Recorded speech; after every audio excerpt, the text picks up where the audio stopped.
Good evening, friends. Wherever you're joining me from tonight, I'm so glad you found your way here. Maybe it's been a long day. Maybe your mind is still holding on to 100 little things it doesn't want to let go of just yet. That's all right. You're allowed to set all of that down now, just for tonight. Go ahead and get comfortable. Sink into your pillow. Pull the blanket up around you. Let your eyes soften, your jaw relax, your shoulders melt down and away from your ears.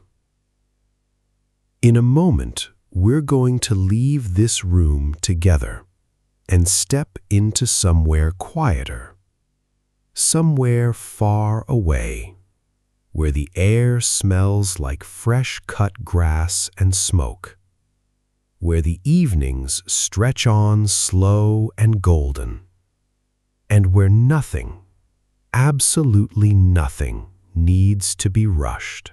You don't have to hold on to the story.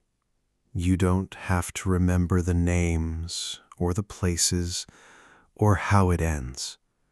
That's not why we're here.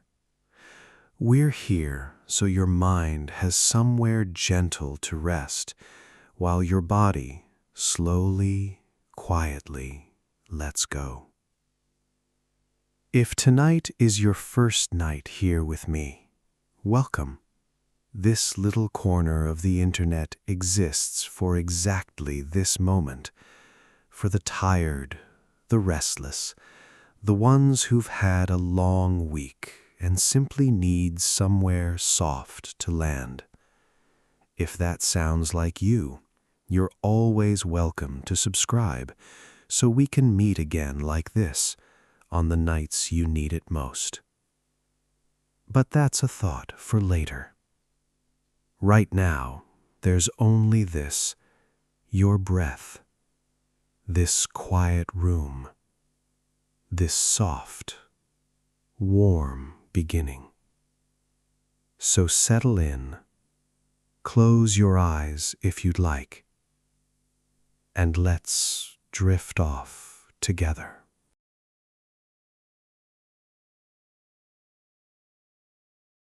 Far out on the Great Plains of Kansas, where the land rolled on and on like a slow, golden sea, there stood a small wooden house. It was not a grand house. It had no tall columns, no painted fences, no wide gardens. It was simply a farmhouse, weathered by many seasons, standing quietly beneath an enormous sky. This was the home of Thomas Whitfield. Thomas had lived on this land for as long as most people in the nearest town could remember. He had built the house himself, board by board, many years ago, back when the prairie grass grew taller than a man's waist, and the nearest neighbor was a full day's ride. Now the grass still grew tall, the neighbors were still far, and Thomas still rose each morning with the sun, just as he always had. It was late in the afternoon now, and the light had turned that soft golden color that only comes in the hour before sunset. Thomas stood at the edge of his wheat field, resting one hand on the wooden fence post, watching the wind move slowly through the grain. The wheat swayed like a great patient ocean, bending gently to the west, then settling back, then bending again. There was no hurry in it. There never was. He had spent the day working, as he did most days. He had checked the fence line along the north pasture, mended a loose board near the barn door, and walked the long path down to the creek to make sure the water was running clear. It was simple work, quiet work, the kind of work that asked nothing more of a man than his patience and his hands. Now, as the sun began its slow descent toward the horizon, Thomas allowed himself to rest. He walked back toward the house, his boots pressing soft prints into the dry earth path.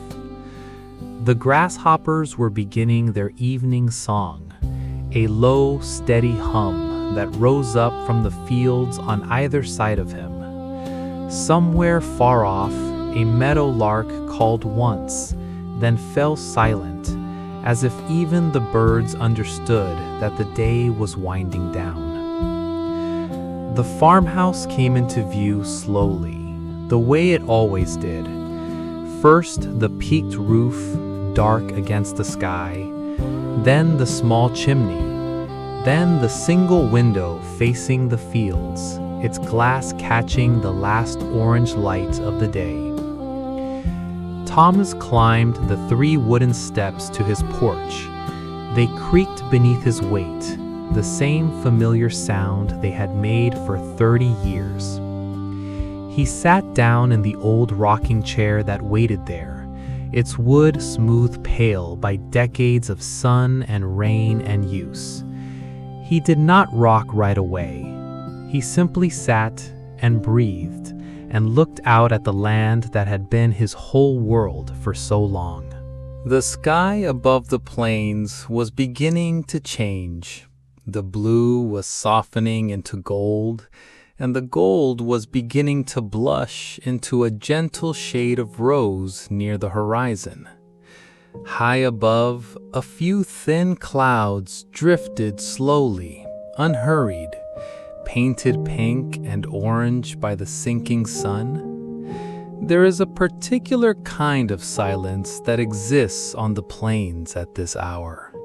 It is not an empty silence. It is full of wind moving through grass, full of insects singing in the fields, full of the soft creak of an old porch and the slow breathing of a tired, contented man. Thomas had come to love this silence. It had taken him years, long ago, to understand that being alone on this land was not the same as being lonely. The land kept him company in its own quiet way. He reached down beside the rocking chair and lifted the small tin cup he had left there that morning, still holding the last cool remains of his coffee. He drank slowly, watching the horizon. Far in the distance, so far that it seemed almost like a memory rather than a real thing, he could see the faint outline of a grain silo belonging to a neighboring farm, catching the last light like a small silver needle against the sky. Beyond that, nothing but land and grass and sky, all the way to where the earth curved gently out of sight. The wind shifted slightly, carrying with it the smell of warm earth and ripening wheat, and somewhere beneath that, the faint sweetness of the wild prairie flowers that grew along the fence line, small white and yellow blossoms that opened only in the cooler hours of the evening. Thomas began to rock, slowly, the chair moving in a gentle, familiar rhythm. Back, forward, back, forward. The sound of the old wood was soft and low, blending with the whisper of the grass and the distant hum of insects into something almost like music. A lullaby the prairie had been singing for longer than he could remember. He thought, as he often did in this quiet hour, of the seasons that had passed here, of planting in the spring when the earth was soft and dark and full of promise, of the long golden days of summer when the wheat grew tall and green before slowly turning to gold, of harvest when the whole land seemed to hum with quiet purpose.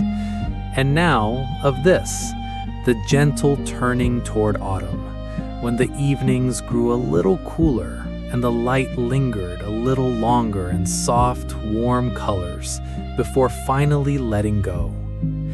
The sun continued its slow descent.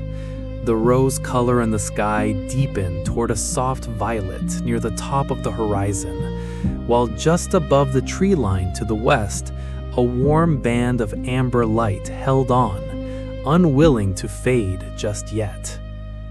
Thomas closed his eyes for a moment, simply listening. The creak of the chair, the whisper of grass, the last calls of birds settling into their nests for the night. It was enough. It had always been enough.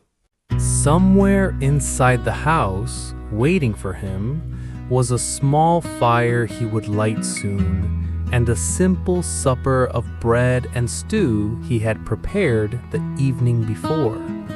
But there was no rush. Out here, there was never any rush.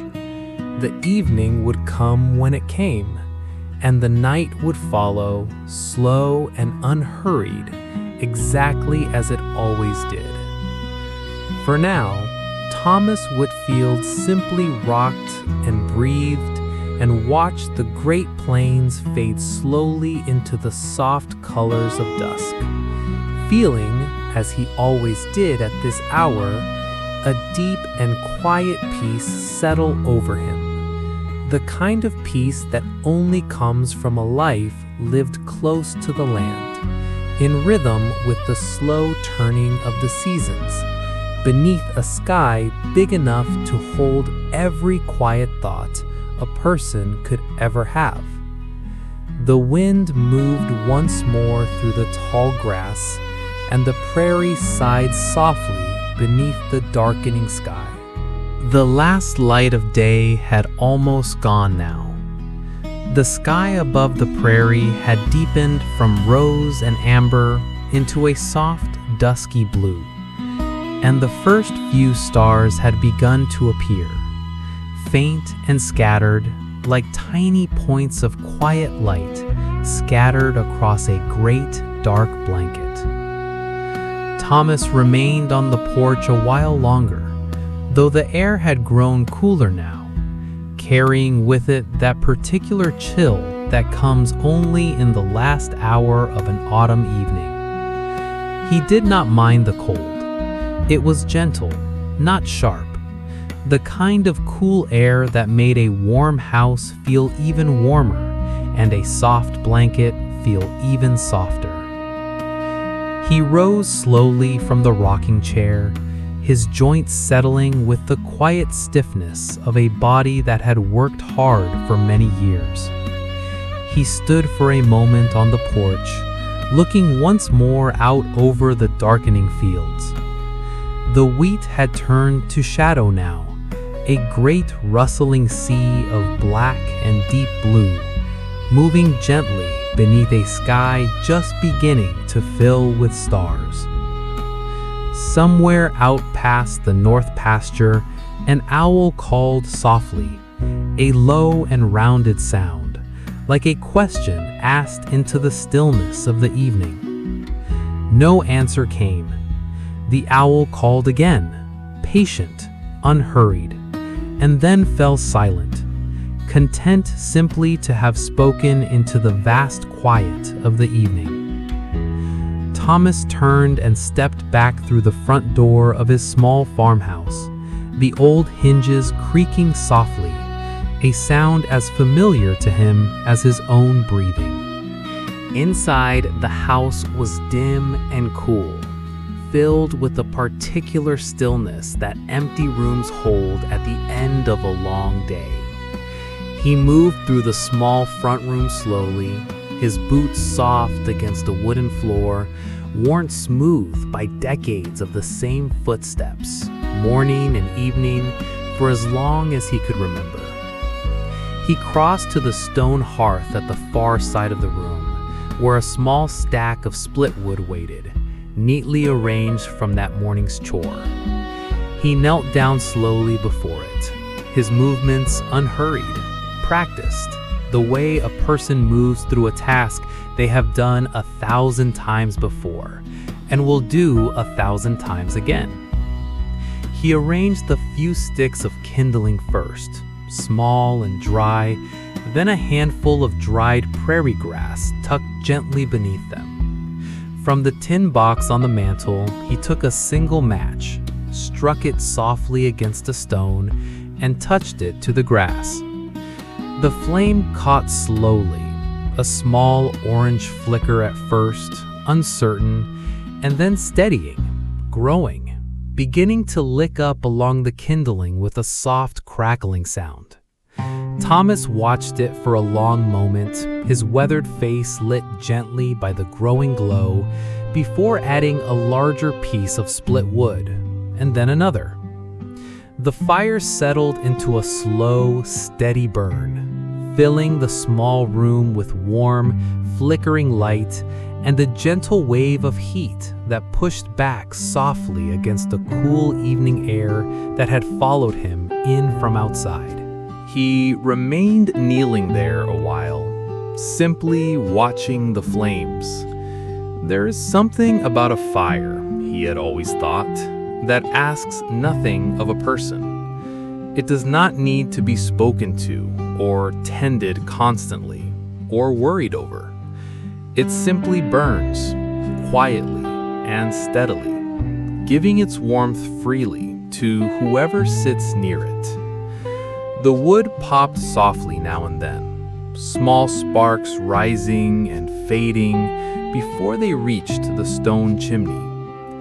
Outside, through the single window facing the fields, the last blue light of dusk had faded completely into full darkness, and the stars had multiplied, filling the vast prairie sky with countless small, steady points of light.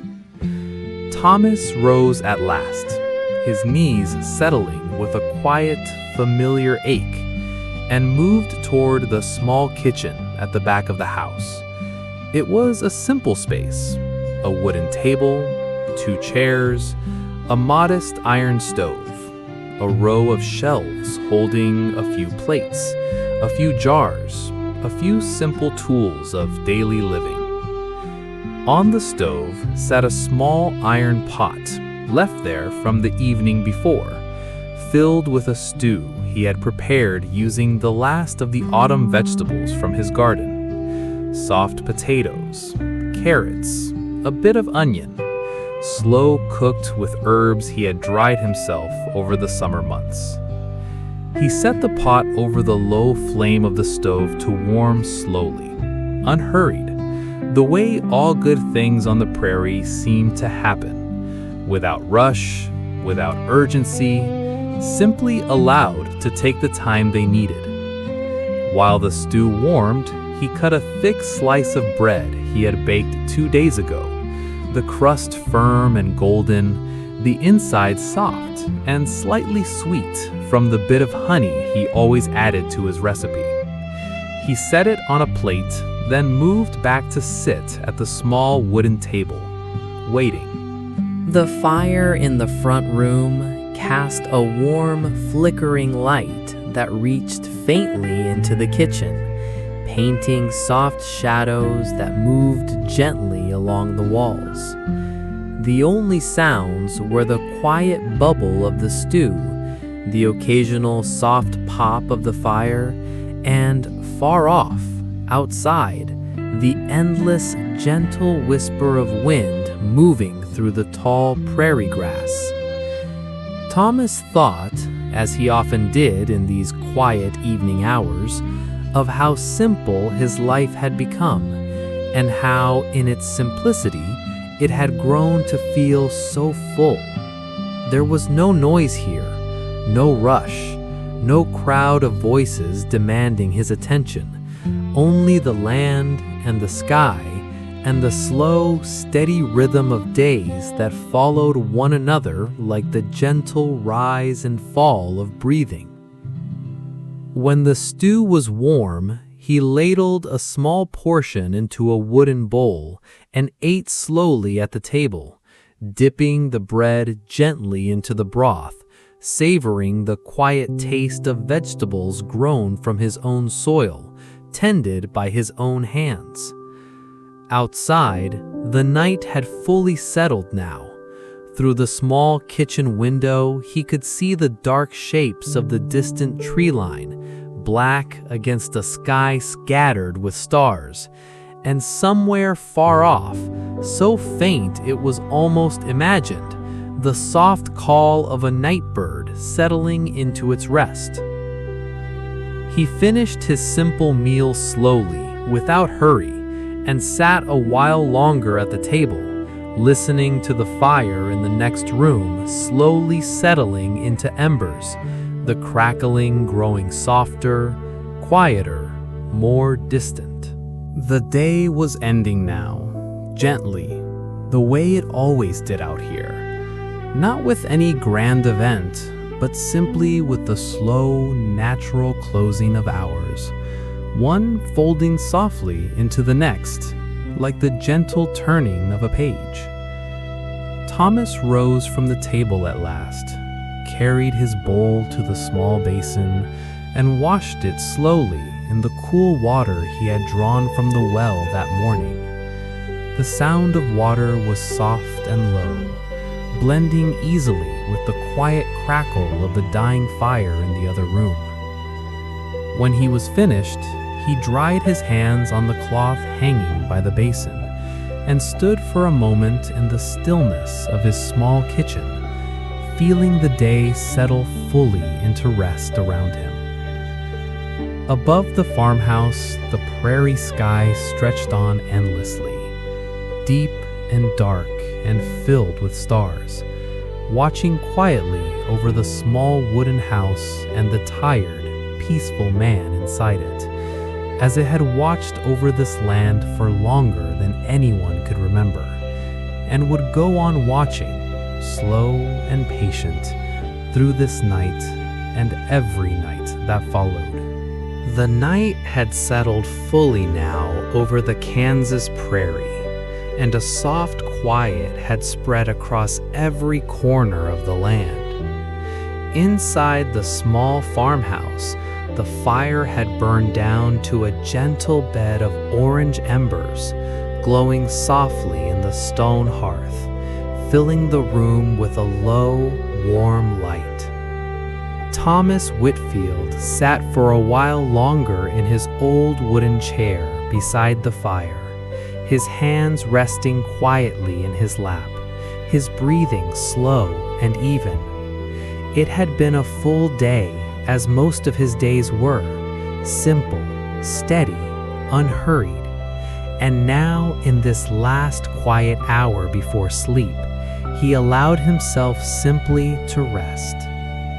Outside, through the small window, the moon had begun to rise above the distant tree line, pale and soft, casting a faint silver light across the tops of the wheat fields. It was not yet full, this moon, but it was bright enough to outline the edges of things, the fence posts, the barn roof, the old windmill that stood at the edge of the yard, its blades turning slowly, almost silently in the gentle night breeze. After a while, Thomas rose from his chair, moving slowly, his body settling into the familiar stiffness of evening. He banked the fire carefully, covering the embers with a light layer of ash to keep them warm through the night, ready to be coaxed back to life in the morning with just a little kindling and patience. He crossed to the window and looked out for a long moment at the barn, standing quietly in the moonlight just beyond the yard.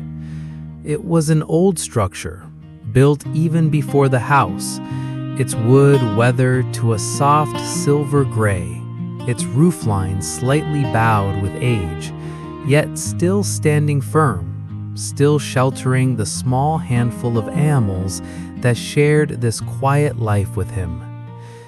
He decided, as he often did before bed, to walk out and check on them one last time. He took his coat from the hook by the door, a heavy wool coat, soft with age, smelling faintly of wood smoke and hay, and stepped outside into the cool night air. The prairie greeted him the way it always did after dark, with silence and stars, and the low, steady chorus of crickets singing somewhere in the tall grass beyond the yard. His boots moved softly across the packed earth path leading to the barn, the sound barely more than a whisper against the quiet of the night. Above him, the sky stretched wide and endless, filled with more stars than could ever be counted, scattered like fine dust across deep velvet darkness. The barn door creaked gently as he pulled it open, the sound low and familiar, and he stepped inside into the warm, hay-scented dark. A soft rustling greeted him, the quiet shifting of animals settling for the night. In the nearest stall, his old mare, Bess, turned her head slowly toward him, her large dark eyes calm and unhurried, her breath warm and soft in the cool night air. Thomas ran a gentle hand along her neck, murmuring something low and quiet, the way a person speaks to an old and trusted friend. She leaned into his touch slightly, content, and then returned to the slow, steady rhythm of her rest. Further along, in a smaller stall lined with fresh straw, a pair of sheep lay curled together, their soft wool rising and falling gently with slow, sleepy breaths. Thomas checked their water trough, found it full, and moved on without disturbing them. Above, tucked into the wooden rafters, a few barn swallows shifted quietly in their nests. Small, dark shapes settled into stillness for the night. The barn smelled of hay and wood and the warm, familiar scent of animals at rest, a smell Thomas had known his entire life, one that always brought with it a quiet, steady sense of comfort. He walked the length of the barn slowly, checking each stall, each latch, each small detail of the evening routine he had performed so many thousands of times before that his hands moved almost on their own, needing no thought at all. When he was satisfied that all was well, he made his way back toward the large barn door, pausing once more beside Bess's stall. She had already drifted toward sleep, her breathing slow and even, her large body rising and falling gently in the dim light. "Good night, old girl," Thomas said softly, his voice barely more than a whisper in the quiet barn. He stepped back out into the night, pulling the door closed gently behind him, the latch settling into place with a soft, familiar click. The walk back to the house felt even quieter than the walk out had been. The moon had risen a little higher now, casting pale silver light across the yard, the fence line, the gentle slope of the fields beyond. The wind had softened to barely a whisper, just enough to stir the grass in slow, lazy waves. Thomas paused for a moment in the middle of the yard, simply looking up. The stars above the prairie were unlike stars anywhere else, he had always thought. Vast and clear and endless, stretching from one edge of the world to the other, with no city light to dim them, no noise to distract from their quiet brilliance. He stood there for a long while, his breath forming soft, pale clouds in the cool night air, feeling the deep, comfortable tiredness of a full day's work settling gently into his bones. At last, he turned and walked the remaining distance to the house, climbing the porch steps slowly, their familiar creak welcoming him home one final time before the night fully closed in. Inside, the house was warm and dim, the banked embers glowing faintly in the hearth. Thomas hung his coat back on its hook and made his way toward the small bedroom at the back of the house, where a simple, soft bed waited, its quilt folded neatly, just as it had been every night for as long as he could remember. He undressed slowly in the dim light, folding his clothes with the same unhurried care he brought to everything, and finally settled beneath the heavy quilt, feeling its familiar weight and warmth surround him. Outside, the prairie continued its quiet nighttime rhythm, the soft chorus of crickets, the gentle whisper of grass through video, the slow, patient turning of the windmill blades beneath a sky full of stars. Thomas closed his eyes. His breathing slowed, deepened, matching itself unconsciously to the calm, steady rhythm of the land outside his window, the same rhythm that had carried him gently to sleep for more nights than he could count on this same quiet farm, beneath this same endless prairie sky.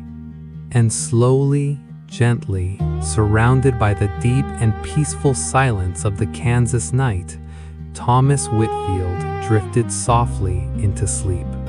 The first light of morning came slowly to the prairie, the way it always did, not with any sudden brightness, but with a gentle, gradual softening of the darkness, as though the night itself were exhaling slowly, releasing its hold on the land one shade at a time. Thomas Whitfield woke, as he always did, before the sun had fully risen.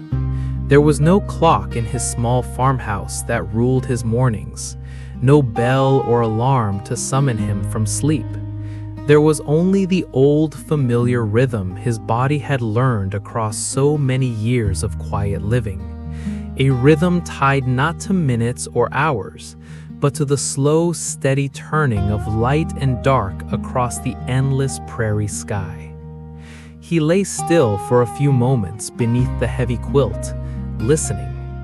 Outside, the world was hushed in that particular way it is only in the earliest moments of morning, before the birds have fully begun their song, before the wind has found its voice for the day.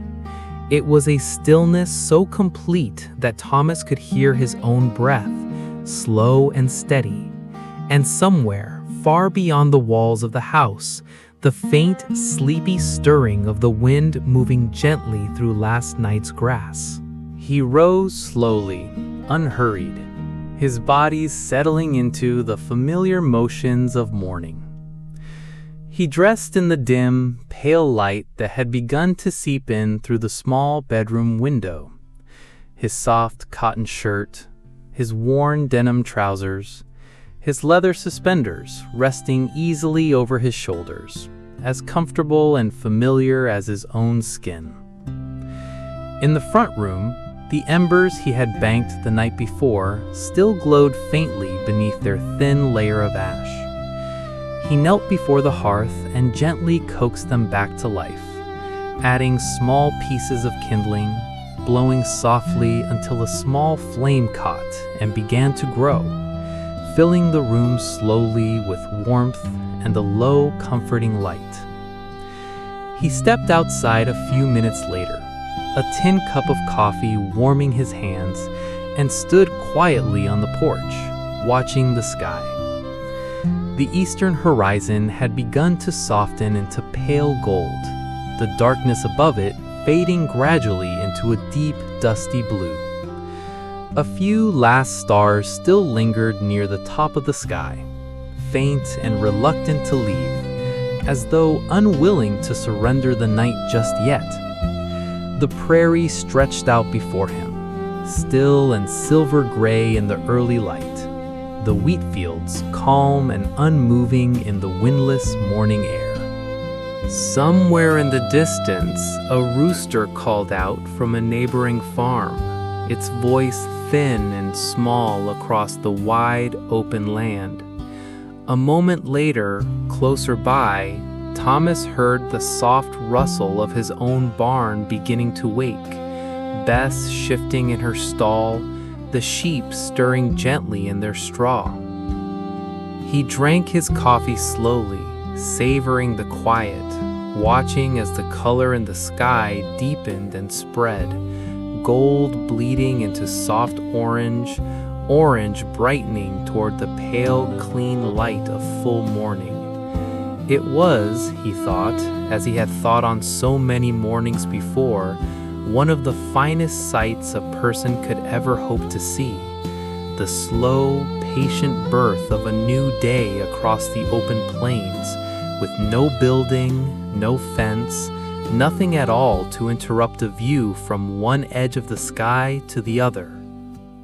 When his coffee was finished, he set the cup aside and made his way down the porch steps, out across the yard toward the barn.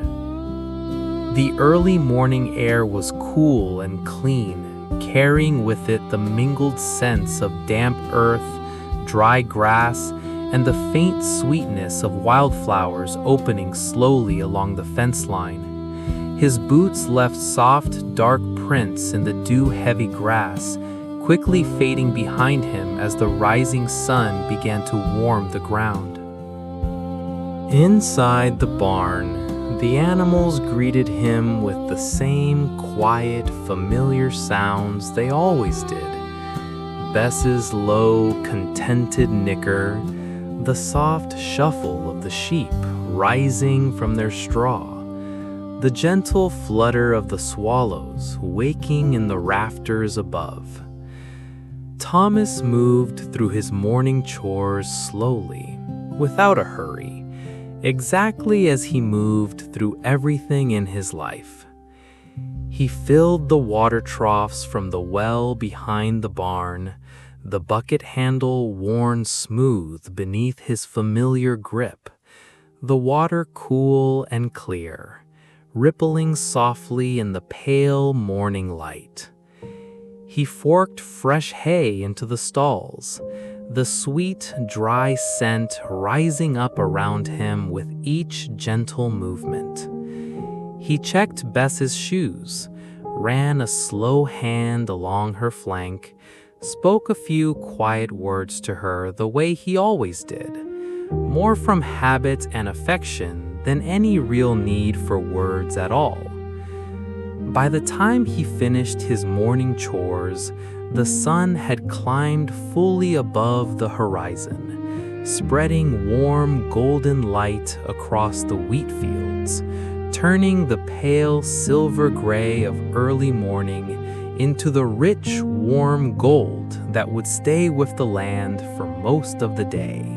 Thomas stepped back out of the barn and paused for a long moment in the middle of the yard, simply looking out at his land, bathed now in the full, gentle light of morning. The wheat swayed slowly in a soft breeze that had begun to rise, the whole field moving together in slow, unhurried waves, like a great golden lake stirred by some far-off, gentle hand. It would be, he thought, a good day, not an exciting day. There were few of those out here, and he had long ago stopped wishing for them.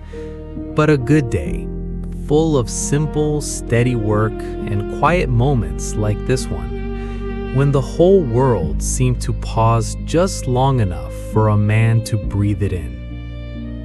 He turned at last and walked slowly back toward the house, the morning sun warm against his back, the prairie grass whispering softly around him, the new day settling gently into place around the small farmhouse and the quiet, unhurried life it held within its walls.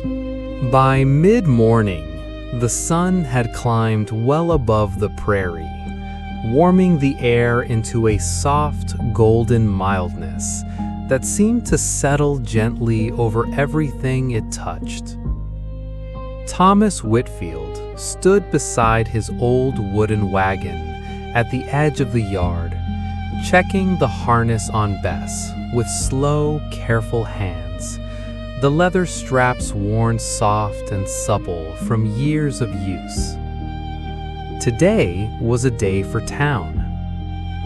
Once every few weeks, when the pantry grew a little thin and the list of small necessities grew a little long, Thomas would hitch up the wagon and make the slow journey into Millbrook, the small prairie town some 5 miles to the east.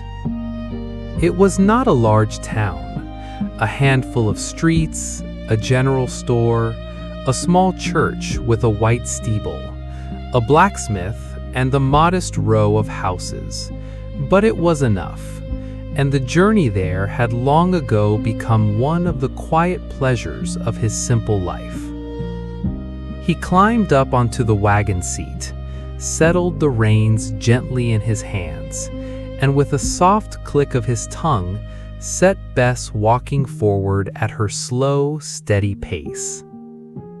The wagon wheels creaked rhythmically against the packed dirt road, a sound as familiar and soothing to him now as his own heartbeat.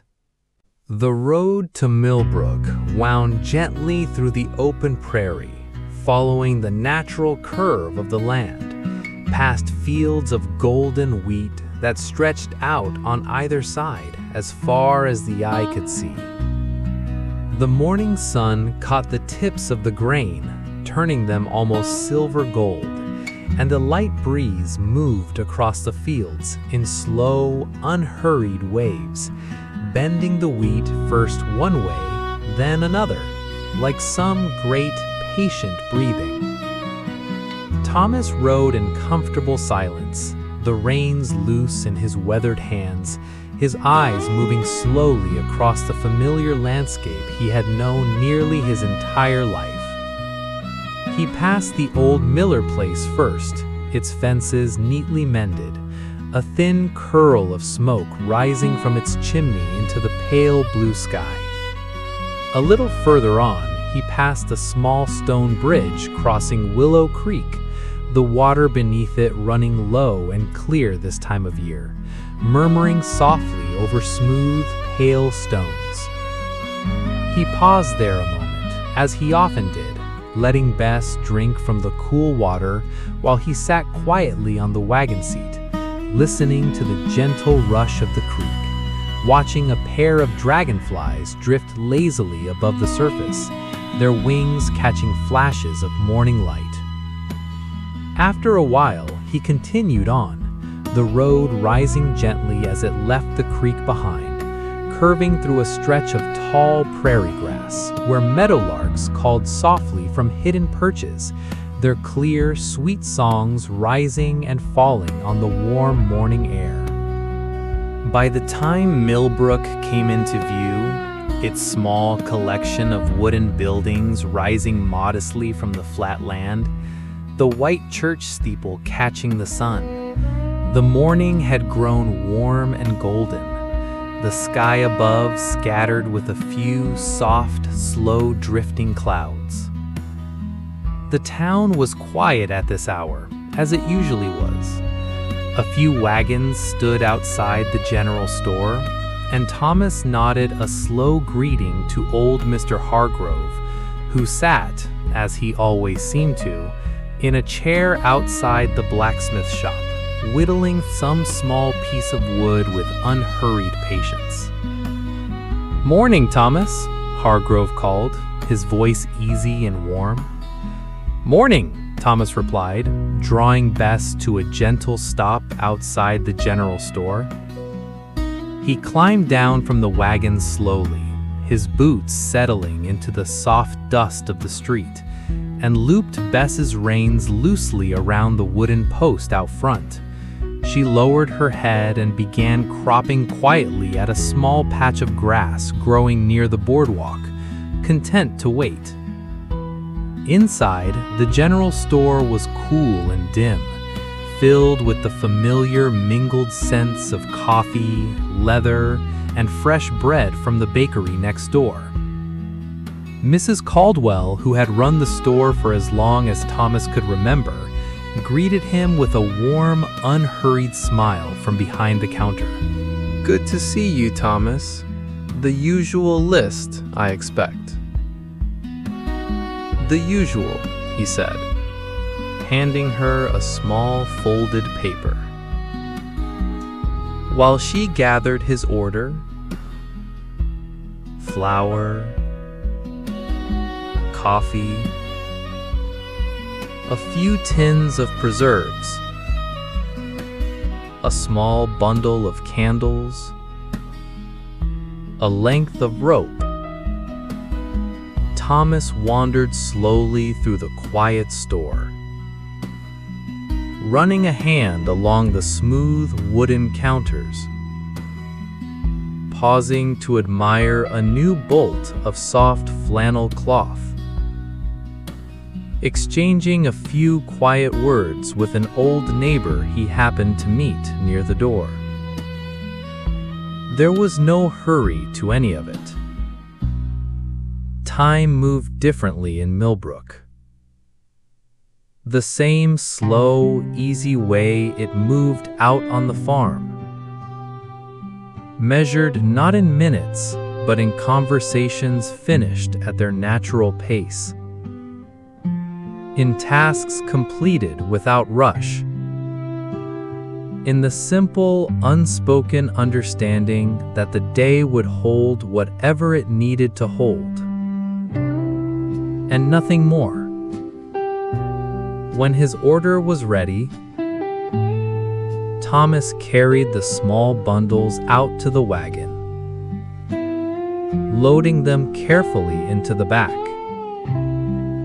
and took a few extra minutes to speak with Hargrove about the coming harvest, and with the young Reverend Ashford, who mentioned the Sunday service with his usual gentle warmth. By the time Thomas climbed back onto the wagon seat and turned Bess back towards home, the sun had reached its highest point, warm and golden over the quiet town. He guided the wagon slowly back down the familiar road, past the creek, past the Miller place, back out into the wide, open gold of his own prairie fields. The wheat swayed gently around him as he rode, whispering softly in the warm midday breeze, and Thomas felt, as he always did on this quiet homeward journey, a deep and simple contentment settle over him. The comfortable knowledge that his small errands were finished, his supplies secured, and that soon he would be home again, safe within the gentle, familiar rhythm of his own quiet land. The wagon rolled slowly back into the yard, just as the sun reached its gentlest afternoon slant. No longer the sharp highlight of midday, but something softer, warmer, settling low and golden across the fields. Thomas Whitfield guided Bess toward the barn, unloaded the small bundles from town, and set about unharnessing her with the same slow, careful hands he used for everything. Once Bess was settled back in her stall with a fresh measure of oats, Thomas carried his supplies into the house, placing the flour and coffee and preserves neatly on the kitchen shelves, each item finding its familiar place, as it always did. With his morning errands finished, the afternoon stretched out before him, unhurried and open, the way afternoons on the prairie always seemed to be. There was still light work to be done, but nothing urgent, nothing that could not be tended to slowly, gently, in its own good time. He made his way out to the small vegetable garden that sat along the south side of the house, sheltered from the worst of the prairie wind by a low wooden fence he had built many years before. It was not a large garden, but it was a good one. Neat rows of potatoes, carrots, and onions, a tangle of bean vines climbing a simple wooden trellis, a few late tomatoes still ripening slowly on their vines, warmed by the autumn sun. Thomas knelt slowly at the edge of the garden, the soil cool and soft beneath his weathered hands, and began the quiet, familiar work of tending it, pulling a few stray weeds from between the potato rows, loosening the earth gently around the base of the tomato plants, and checking the beans for any that were ready to be picked. The afternoon sun warmed his back as he worked, and the air around him was filled with the soft, earthy scent of turned soil, mingled with the faint sweetness of ripening tomatoes and the clean green smell of bean leaves warmed by sunlight. A gentle breeze moved through the garden now and then, stirring the leaves softly, carrying with it the distant hum of insects working along the wildflowers along the fence line. He worked slowly, methodically, moving from row to row without hurry, his hands finding the same small, careful motions they had found in this same garden for more years than he could easily count. There was a deep comfort in this kind of work, he had always felt. The simple, patient partnership between a person and the soil, each giving something to the other, each asking only patience and quiet attention in return. A small rabbit paused at the edge of the garden fence, watching him for a long moment with dark, curious eyes before slipping quietly back into the tall grass beyond. Thomas smiled faintly, unbothered, used to sharing his quiet afternoons with the small creatures of the prairie who came and went as they pleased. He filled a woven basket slowly with the vegetables ready for harvest, a few plump tomatoes, a handful of green beans, 2 firm onions pulled gently from the warm earth. The basket grew heavier with each addition, and Thomas felt a quiet satisfaction in its weight, in the simple abundance of a garden tended well and patiently through a long season. When he had gathered what he needed, he sat back on his heels for a moment, resting, looking out past the low garden fence to the wide fields beyond. The wheat had turned fully golden now, swaying gently in the afternoon breeze, and beyond it, the sky stretched wide and soft, a pale, endless blue scattered with a few slow-moving clouds. He remained there a while longer, simply resting in the warm afternoon sun, his hands still faintly dusted with soil, his basket of vegetables resting beside him in the grass. There was nowhere else he needed to be, nothing else he needed to do, at least not yet. The afternoon held him gently, unhurried, exactly as it always did. After a time, he rose slowly, lifted the basket, and made his way back toward the house, his shadow stretching long and soft across the yard behind him as the sun continued its slow, gentle descent toward the western horizon. The prairie around him had settled into that particular hush that comes in the quiet hours of late afternoon. The wind softer now, the insects humming low and steady, the whole wide land seeming to breathe slowly, patiently, content simply to exist beneath the wide, gentle sky. Thomas climbed the porch steps, set his basket down beside the door, and paused for a moment, looking back out over his land, the golden fields, the weathered barn, the old windmill turning slowly against the pale sky, before stepping inside to begin preparing for the quiet evening that would soon follow. The late afternoon light had turned soft and amber by the time Thomas carried his basket of vegetables into the kitchen, setting it down gently on the worn wooden table.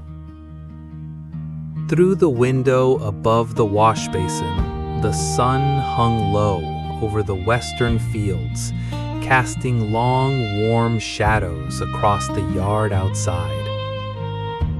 There was a task he liked to do on days like this, when the garden gave a little more than could be eaten right away, a task that had been passed down to him, quietly and without much ceremony, from his own mother many years before. Canning. He moved to the shelf beside the stove and brought down a row of clean glass jars, each one washed and dried that morning, catching the last gold light of the afternoon in soft, warm reflections. He set them in a neat row along the table, the glass clinking gently, a small, familiar sound that always seemed to mark the quiet turning of summer into autumn. Thomas filled a large pot of water from the well and set it over the stove to heat slowly, the flame low and steady beneath it. While the water warmed, he began preparing the vegetables from his basket, slicing the tomatoes thin and even, trimming the beans into neat, uniform lengths, peeling the onions with slow, careful strokes of his knife. The kitchen filled gradually with the warm, mingled scents of the harvest, the bright, slightly tangy smell of ripe tomatoes, the green, earthy scent of fresh beans, the sharp, clean smell of onion. Outside, the light continued its slow amber fade, painting the kitchen walls in soft, shifting shadows as the sun sank lower towards the horizon. This was work that asked for patience, and Thomas gave it willingly. He had learned long ago that canning was not a task to be rushed. The vegetables had to be prepared just so, the jars filled carefully, the seals checked and double-checked, each step given its proper time and attention. He packed the sliced tomatoes into the jars first, pressing them gently, leaving just the right amount of space at the top, the way his mother had shown him so many years ago, standing at a different stove, in a different kitchen, back when he was still a boy learning at her side. He could almost hear her voice now, soft and patient, guiding his hands. "Not too tight, Thomas. Give them room to breathe." He smiled faintly at the memory and continued his work, filling jar after jar with the same slow, careful rhythm. Beans neatly bundled and packed, onions layered gently between them, each jar topped with a small pinch of salt and a careful pour of warm brine. When the jars were filled, he sealed each one carefully with its lid and ring, tightening them just enough, and lowered them one by one into the large pot of simmering water on the stove, using a folded cloth to protect his weathered hands from the heat. The kitchen grew warm and humid with rising steam, the windows softly fogging at the edges, the low bubble of the water blending with the gentle crackle of the fire still burning quietly in the front room. Thomas moved the chair near the stove and sat, watching the jars process slowly in the simmering water, their lids occasionally giving a soft, satisfying click as the seals began to form.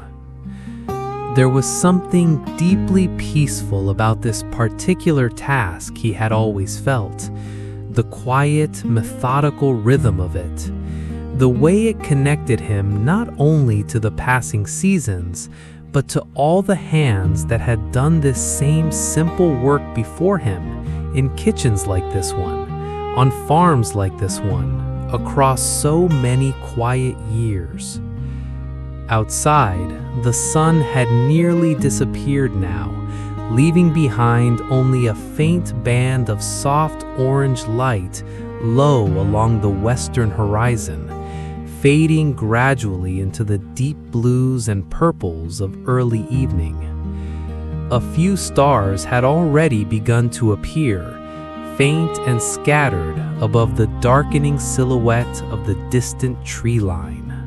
Thomas remained by the stove a while longer, tending the simmering jars, occasionally rising to add a bit more water or to check the small clock on the shelf, though time seemed to matter little in this quiet, steam-filled kitchen.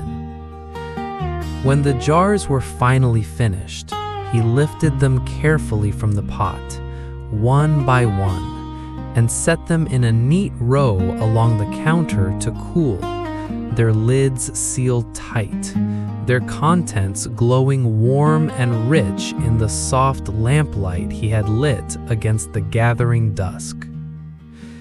He stood for a moment, looking at the small, colorful row of jars, deep red tomatoes, dark green beans, pale golden onion, a quiet harvest, carefully preserved, that would carry a small piece of this warm autumn afternoon forward into the cold, quiet months of winter still to come. There was a simple comfort in that thought.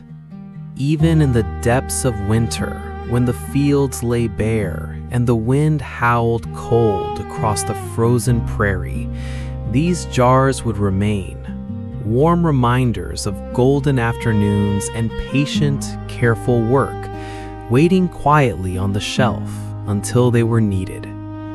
Thomas banked the stove fire low, wiped the table clean with slow, unhurried strokes, and stood for a moment in the warm, steam-scented kitchen, feeling the deep, settled tiredness of a full day's work spreading gently through him.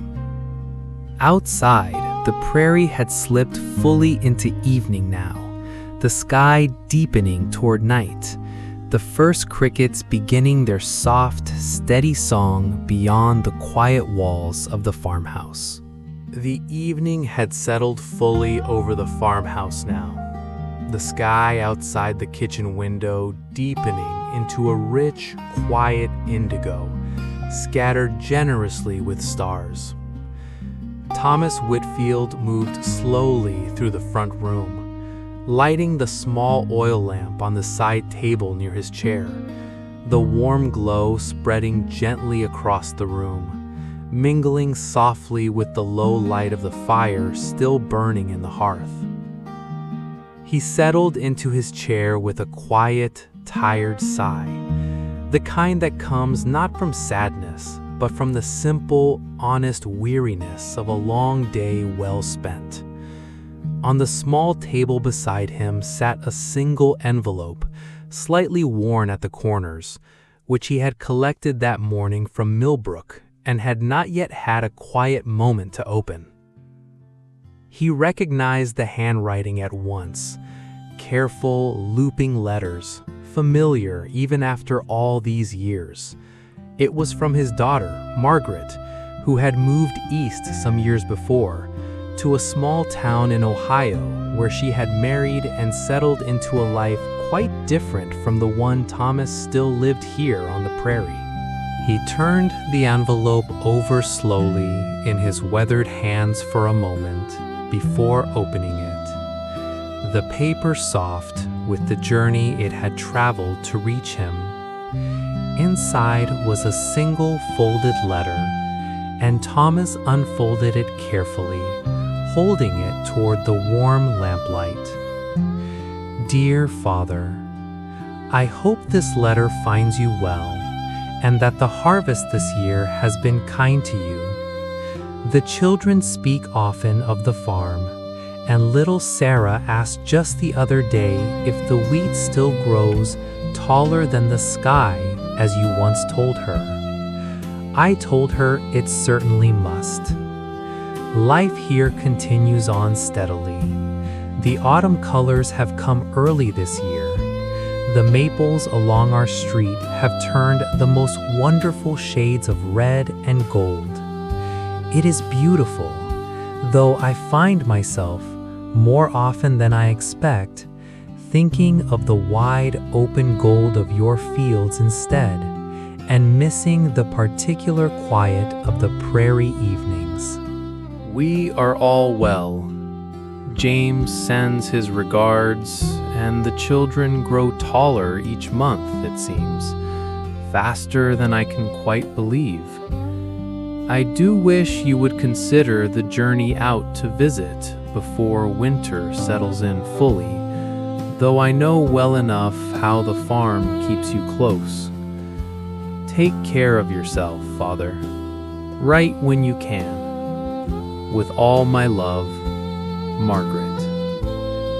Thomas read the letter slowly, and then, after a quiet pause, read it once more, his eyes lingering a little longer on certain lines. The children speak often of the farm. I find myself thinking of the wide, open gold of your fields, before he lowered the paper gently to his lap.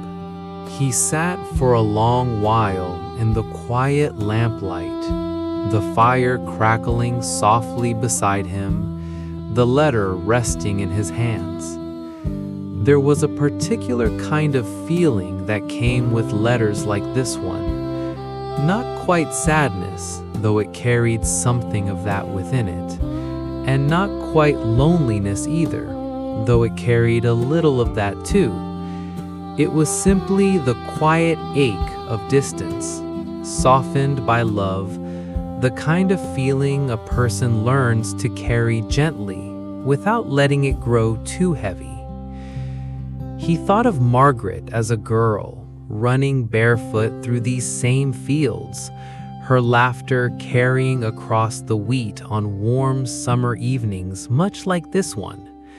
He thought of the maple trees she wrote of, imagining their red and gold against a sky not so different from the one stretching now above his own quiet farm. And he thought of little Sarah, a granddaughter he had met only twice, who believed, as children do, that the wheat here truly touched the sky. Outside, the wind moved softly through the grass, and somewhere far off, an owl called once into the deepening night. Thomas rose slowly after a while, crossed to the small writing desk in the corner of the room, and drew out a sheet of paper, a bottle of ink, and his old wooden pen. He sat down, and by the warm, flickering light of the lamp, began, slowly and carefully to write his reply. Dear Margaret, your letter arrived today, and I confess it brought more comfort than I can easily put into words. He wrote slowly, unhurried, pausing often to look toward the window, where the stars had grown thick and bright above the dark silhouette of the wheat fields. He told her of the harvest, of Bess and the sheep, of the tomatoes he had canned that very afternoon. He told her gently that he thought of her often, especially in the quiet hours of evening, and that he hoped, perhaps in the spring, the journey east might not seem so long after all. When he finished, he folded the letter carefully, set it aside to post on his next trip to Millbrook, and sat back in his chair, feeling the quiet fullness that comes from having spoken, even on paper, to someone loved and far away.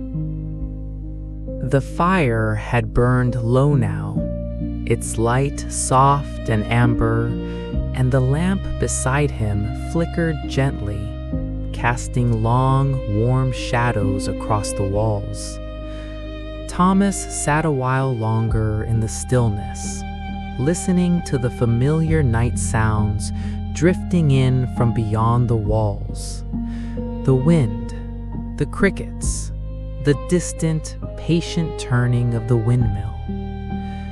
There was a solitude to his life here, he knew, a deep and lasting quiet that had settled over him gradually across many years, since Margaret had grown and gone, since his wife had passed some winters before, leaving him alone with the land that had always and remained his truest companion.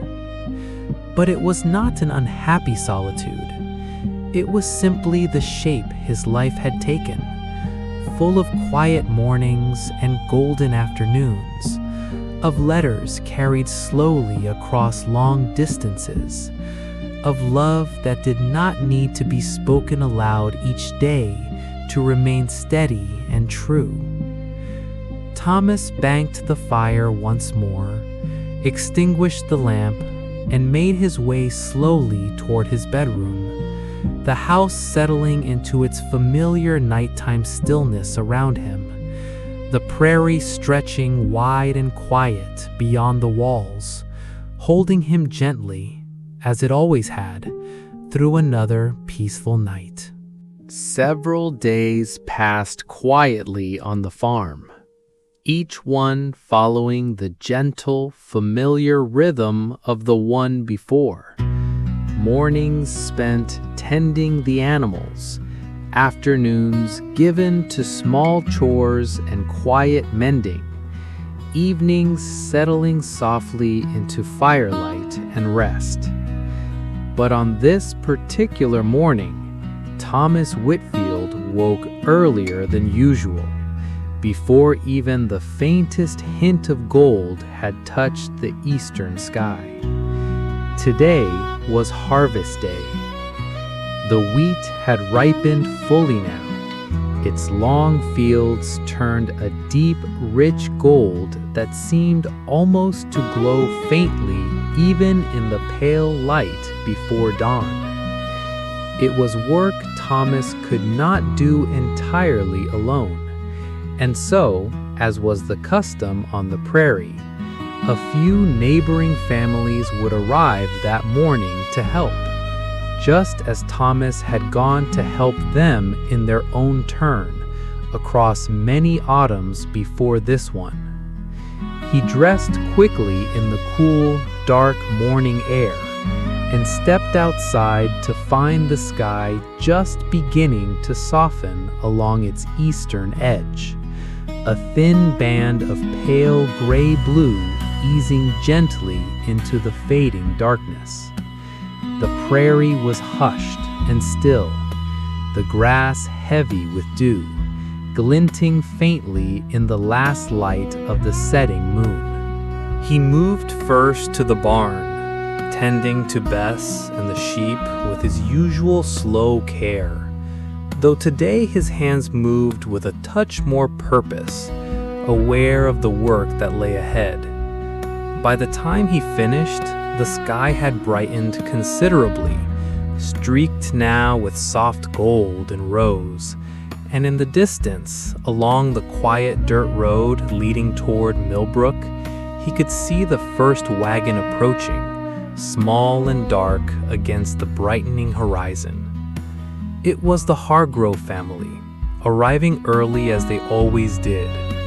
Old Mr. Hargrove sat at the reins, his sons riding alongside on a second wagon, loaded with tools, and behind them came the Caldwell wagon, and soon after, the young Ashford family as well. There was a quiet warmth to these mornings that Thomas had always loved, not loud or boisterous, but steady and genuine, the kind of warmth that comes from neighbors who have known one another's fields and families for many years. Greetings were exchanged in soft voices as wagons rolled into the yard. Hands were shaken and the gentle bustle of preparation began, unhurried despite the work. The men gathered near the barn to ready the horses and equipment, while a few of the women, including Mrs. Caldwell and young Mrs. Ashford, carried baskets of food into the farmhouse kitchen, already planning the shared meal that would follow the day's labor, a custom as old as the harvest itself. As the sun rose fully above the horizon, spilling warm golden light across the endless fields, the harvest began. Thomas walked out with the other men into the tall wheat, the long stalks swaying gently around them, heavy with grain, whispering softly as the first scythes began their slow, sweeping rhythm through the field. The work was steady and physical, but there was a kind of quiet grace to it. The long, practiced swing of the scythe, the soft rustle of falling wheat, the low murmur of voices carrying easily across the open field as the men worked side by side, occasionally pausing to share a quiet word or a slow, easy laugh. Thomas fell into the familiar rhythm easily, his body remembering the motion from so many harvests before, his mind settling into the calm, meditative focus that this kind of steady labor always brought. The morning sun climbed higher, warming the air, and the golden wheat fell in slow, even rows behind them, the whole field gradually transforming beneath their patient work. Around mid-morning, the group paused to rest in the shade of a large oak tree at the edge of the field, sharing water from a cool jug and a few slices of bread. The conversation soft and easy, drifting from the weather to the coming winter to old familiar stories that had been told and retold across many such harvest days. Thomas sat quietly among his neighbors, listening more than speaking, as was his way, content simply to be among them, to share in this old and steady tradition that connected him not only to his own land, but to the small, close community that shared this wide stretch of prairie with him. After their rest, the work continued through the late morning, the sun climbing steadily towards its peak, the golden field slowly giving way, row by row, to neat stretches of pale stubble. the air filled with the warm, dry scent of cut wheat, mingling with the earthy smell of turned soil and the faint sweetness of late summer grass. By early afternoon, the last of the wheat had been cut and gathered, bound into neat sheaves that stood in slow, patient rows across the field, like a small army of golden sentries watching over the land. Thomas straightened slowly, his back tired, his hands calloused and warm from the day's steady work, and looked out over the harvested field with a deep, quiet satisfaction. It had been a good harvest, a full one, enough to see him comfortably through the coming winter, with a little extra besides, to share, as was the custom, with neighbors whose own harvests had been a little less kind that year. The families gathered back at the farmhouse as the afternoon softened toward evening, sharing a simple, generous meal spread across tables set up in the yard, fresh bread, roasted chicken, the last of the summer vegetables, and slices of pie made from apples gathered just that week. The conversation was warm and unhurried, filled with quiet laughter and the easy comfort of longtime friends.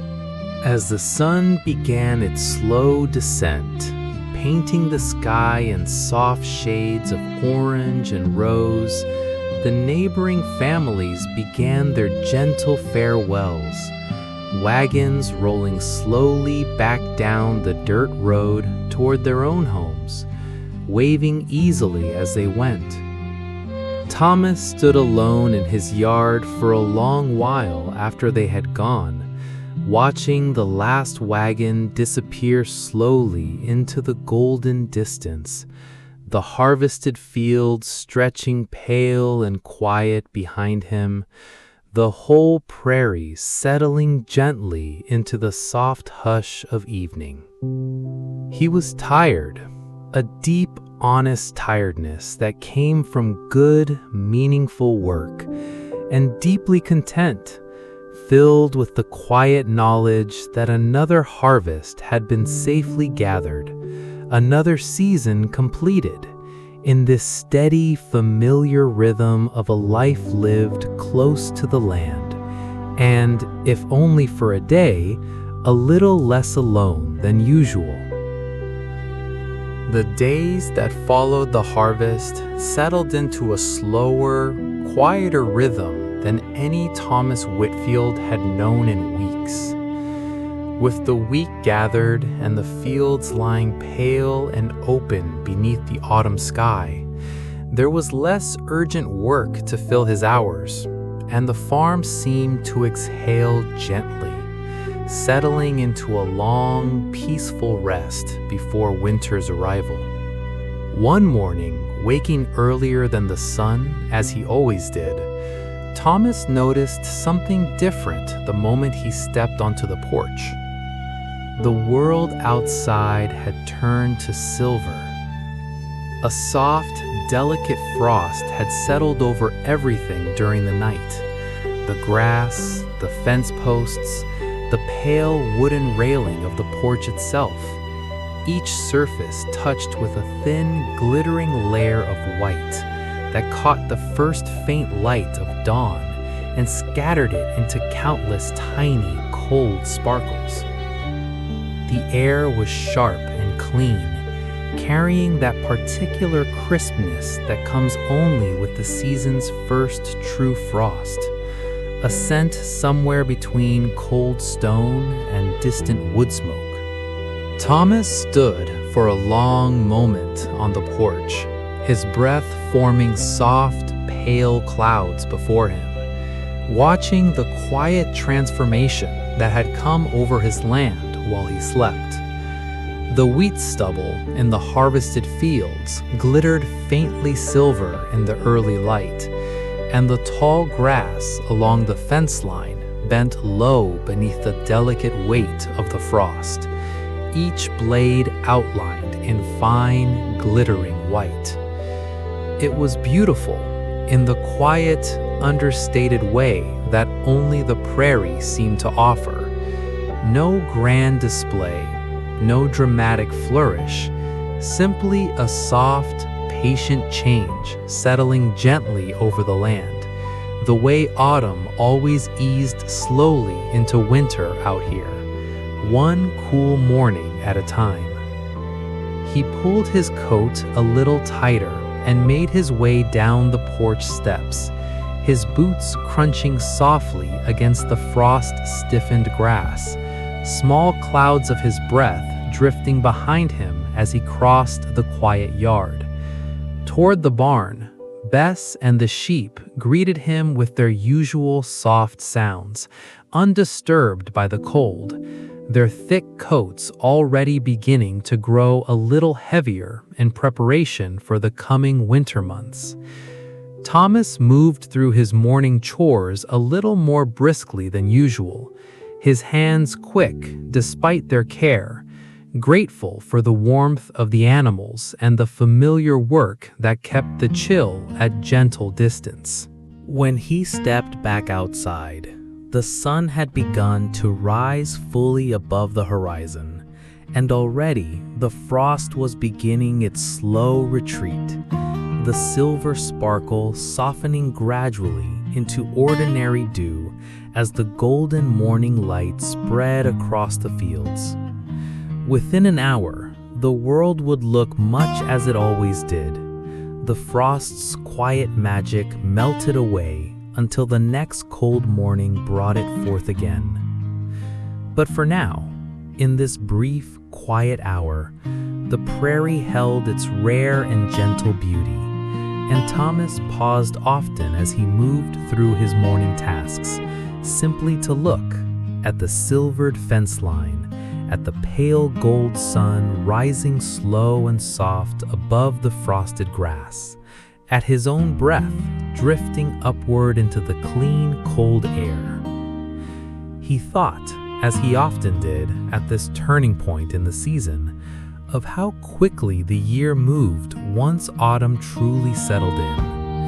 The long, warm days of summer already felt like a distant memory, softened at the edges the way memories often are, and ahead lay the slow, quiet stretch of winter, months of shorter days and longer nights, of fires kept steadily burning, of a deep, settled stillness that would hold the farm gently in its grip until spring came again to wake it. There was work yet to be done before winter arrived in full. Wood needed splitting and stacking. The barn needed a final check for any gaps the cold wind might find.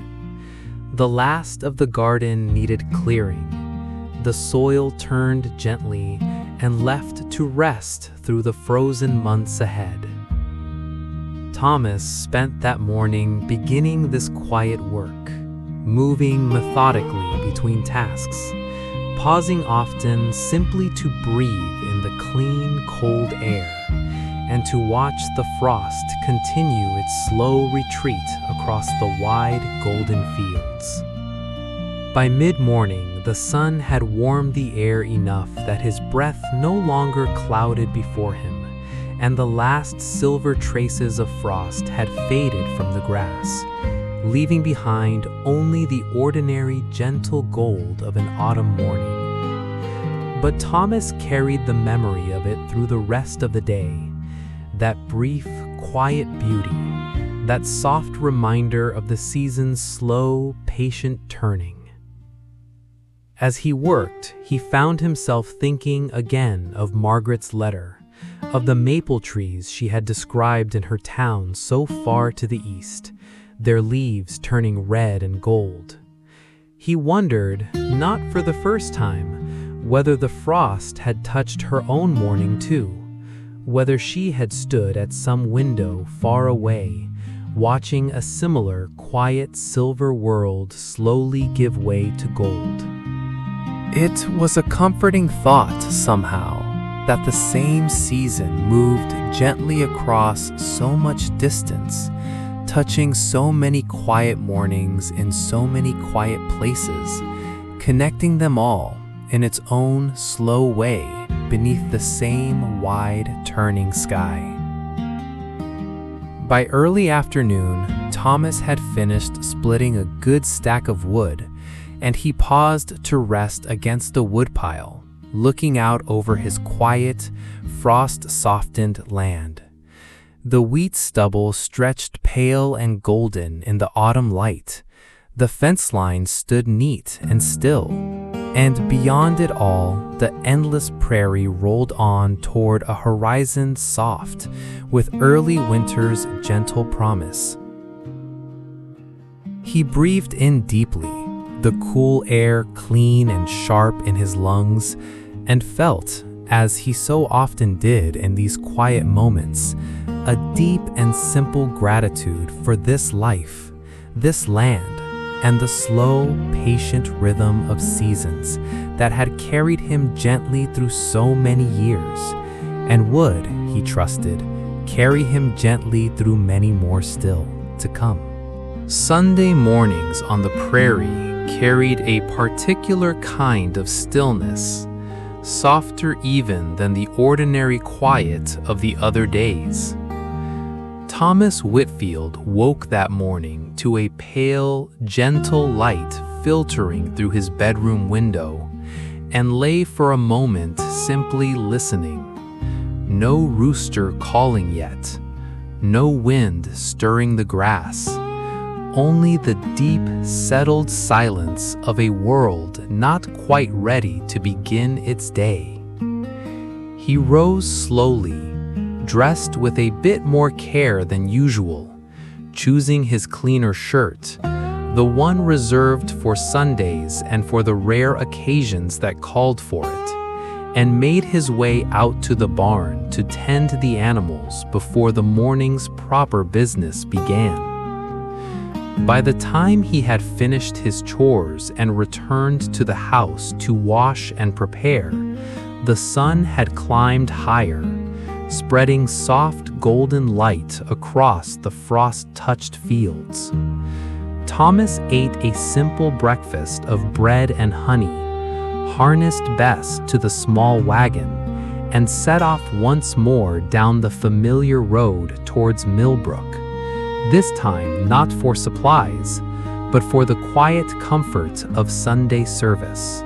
The journey felt different on this particular morning. There was no list of errands weighing on his mind, no particular task waiting to be finished, only the slow, steady rhythm of the wagon wheels against the packed earth road and the wide, peaceful stretch of prairie unfolding gently on either side, the wheat stubble catching the morning light in soft, pale gold. As he approached the edge of town, he could hear, faint at first and then growing steadily clearer, the soft, rhythmic tolling of the church bell, calling gently across the quiet streets and the surrounding fields, its sound carrying far in the still morning air. It was a sound Thomas had heard every Sunday of his life, in one form or another, and it never failed to settle something quiet and peaceful within him. He guided Bez to the small hitching post outside the white wooden church, its modest steeple rising simply against the pale blue sky, and stepped down from the wagon, joining the slow, unhurried gathering of neighbors making their way toward the open double doors. There were quiet greetings exchanged all around. A nod here, a soft handshake there, gentle words about the harvest, about the coming winter, about the health of a neighbor's family. Thomas moved through the small crowd slowly, exchanging a few words with Mr. Hargrove, with the Caldwells, with young Reverend Ashford, who stood near the door welcoming his congregation with his usual warm, unhurried smile. Inside, the small church was cool and dim, filled with the soft creak of wooden pews and the gentle murmur of quiet conversation, settling gradually into stillness. Thomas took his usual seat near the back, by the tall, narrow window that let in a soft column of morning light, dust drifting slowly within it like tiny, unhurried stars. The service began simply, as it always did, a quiet hymn, voices rising together in soft, imperfect harmony, filling the modest wooden room with a warmth that seemed to gather everyone present into something larger and gentler than themselves. Thomas sang along quietly, his voice low and worn, finding comfort in the familiar words, the familiar melody, carried now by this same small congregation for so many years. Reverend Ashford's sermon was gentle that morning, as it usually was, speaking of gratitude for the harvest, of patience through the coming winter months, of the quiet faith required to trust in slow, unseen growth, whether in a field or in a life. Thomas listened with quiet attention, his hands folded in his lap, his eyes drifting occasionally to the soft light moving slowly across the wooden floor as the morning advanced outside. There was something deeply peaceful about these Sunday mornings, not only the service itself, but the whole gentle rhythm surrounding it.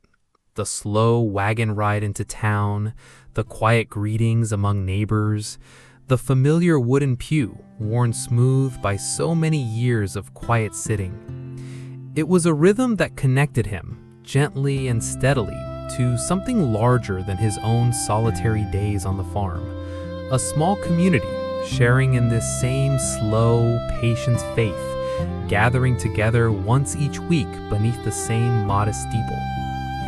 When the service ended, the congregation spilled slowly out into the warm mid-morning sun, gathering in small, easy clusters on the church lawn, voices low and unhurried, children chasing each other gently across the grass, while their parents lingered in quiet conversation. Thomas spent a while among them, as he always did, speaking softly with old friends, accepting a warm invitation to Sunday dinner from the Caldwells that he gently declined, promising instead to visit later in the week. There was no urgency to any of it. Sunday afternoons moved slowly, deliberately, much like the mornings that preceded them. Eventually, Thomas made his way back to the wagon, Bess waiting patiently at the post, and began the slow journey home, the church bell falling silent behind him as the town gave way once more to open, golden fields. The ride home felt as peaceful as the ride in had been, the sun now high and warm overhead, the prairie stretching wide and quiet on either side of the familiar road. Thomas let the reins rest loosely in his hands, allowing Bess to find her own unhurried pace, his mind settling into the same slow, contented stillness that Sunday always seemed to bring. By the time the farmhouse came into view, small and steady against the white horizon, the morning had fully given way to a warm, golden afternoon. Thomas guided the wagon into the yard, unharnessed Bess with his usual gentle care, and stood for a long moment simply looking out over his quiet land. The pale wheat stubble, the weathered barn, the old windmill turning slowly against the sky. It was, he thought, exactly as a Sunday afternoon should feel, quiet, unhurried, and full of a deep, settled peace that would carry him gently through the rest of the day and into the calm, familiar evenings still to come. The Sunday afternoon settled slowly into its familiar, quiet rhythm, the sun moving gently across the wide prairie sky, warming the yard and fields with its soft golden light. After tending briefly to a few small chores, Thomas Whitfield found himself drawn, as he often was on quiet afternoons like this one, to the far edge of his property, where a single great oak tree stood alone amid the rolling fields. It was not a tree he had planted.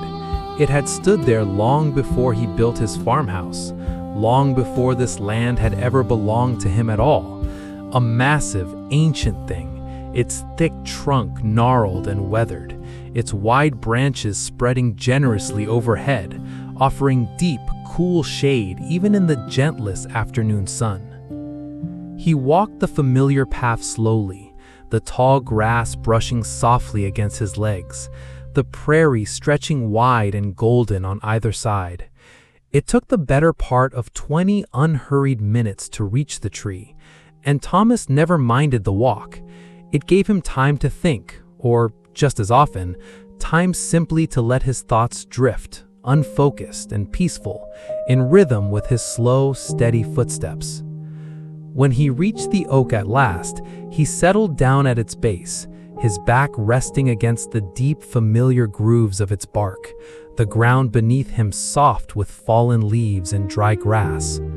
From here, the view stretched out in every direction, his farmhouse small and pale in the distance, the harvested fields spreading gold and quiet toward the horizon. The wide, open sky arched gently overhead.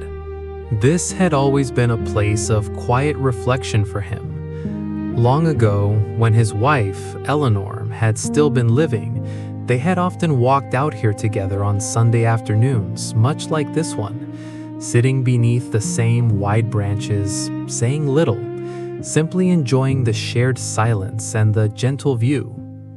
She had passed now, some winters before, quietly and peacefully, in the small bedroom of the farmhouse she had loved so dearly. Thomas did not often speak of it, even to himself, but he thought of her often here, beneath this old oak where so many of their quiet, unspoken years together had settled gently into memory. He closed his eyes for a long moment, listening to the soft rustle of the oak's remaining leaves overhead, the gentle whisper of wind moving across the open fields beyond. There was no sharp grief in this remembering anymore, only a soft, familiar ache, worn smooth by time, much like the bark against his back, much like the wooden porch steps beneath his boots each evening. Solitude, he had learned across these quiet years, was not the same as loneliness. It carried its own kind of company, if a person allowed it to, the company of memory, of land, of long, unhurried afternoons spent simply being present with one's own thoughts. And yet, he could not deny that there were moments, quiet moments like this one beneath the old oak, when he felt keenly the absence of a voice beside his own, a hand that might once have rested gently over his.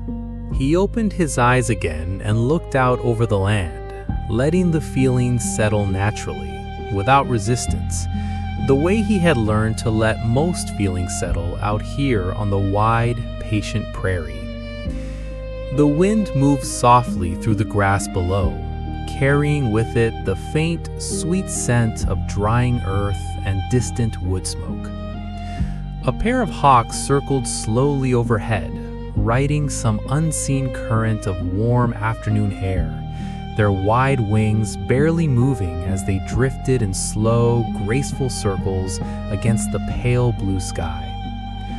Thomas watched them for a long while, his mind quiet, his breathing slow and even, matched unconsciously to their unhurried flight. He thought again of Margaret, so far away now in her own life, and of her children, who knew this land only through stories and rare summer visits. He thought of Eleanor, resting now in the small, quiet churchyard behind the white steeple in Millbrook, beneath a modest stone that caught the morning sun each day. And he thought too of himself, of this long, steady life he had built here, alone now, but not entirely without company, surrounded always by land and memory and the slow, patient rhythm of the seasons. The afternoon light shifted gradually as he sat, the sun sliding slowly westward, the shadows beneath the oak lengthening gently across the grass. Thomas remained a while longer, unhurried, allowing the quiet peace of the place to settle fully through him. the way it always did.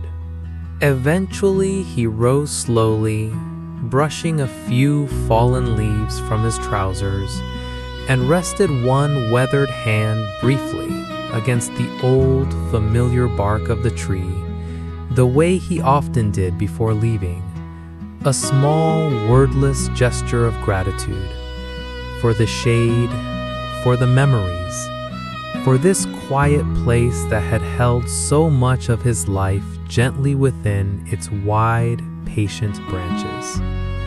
He began the slow walk back toward the farmhouse, the golden fields stretching wide around him, the sun sinking gradually toward the western horizon, painting the sky in soft, familiar shades of amber and rose. By the time he reached his own yard once more, the deep peace of the afternoon had settled fully into him, quiet and steady, carrying with it, as it always did, both the soft ache of memory and the gentle comfort of a life still, in its own quiet way, deeply and steadily lived. The days following that quiet Sunday grew steadily cooler, each morning arriving with a little more chill in the air, each evening settling a little earlier into darkness. Thomas Whitfield could feel winter approaching now, not suddenly, but the way it always came to the prairie, slowly, patiently, one cool morning layered gently over the next, until autumn had eased almost imperceptibly into the deeper, quieter cold of the coming season. There was still work to be done before winter settled in fully, and among the most important was the steady, familiar task of preparing enough firewood to see him comfortably through the long, cold months ahead. Thomas rose early one such morning, the sky outside still holding on to its last soft traces of night, and after tending to Bess and the sheep, made his way to the small stand of trees at the edge of his property, along the low ridge that marked the northern boundary of his land. It was not a large wood, but it was enough, a modest gathering of oak and cottonwood that had provided him with steady fuel for more winters than he could easily count. He worked slowly through the cool morning, felling a few older, already weathered trees that had fallen naturally the previous season, sawing them into manageable lengths with the same unhurried patience he brought to all his labor. The rhythmic sound of the saw moving through wood was steady and familiar, blending easily with the soft rustle of the remaining leaves overhead and the distant call of geese passing high above, already beginning their long journey south for the winter. By mid-morning, he had gathered a good load and hitched Bess to the small, sturdy wood-hauling sled he kept for this very purpose, guiding her slowly back towards the farmhouse, the sled runners hissing softly over the dry, frost-touched grass.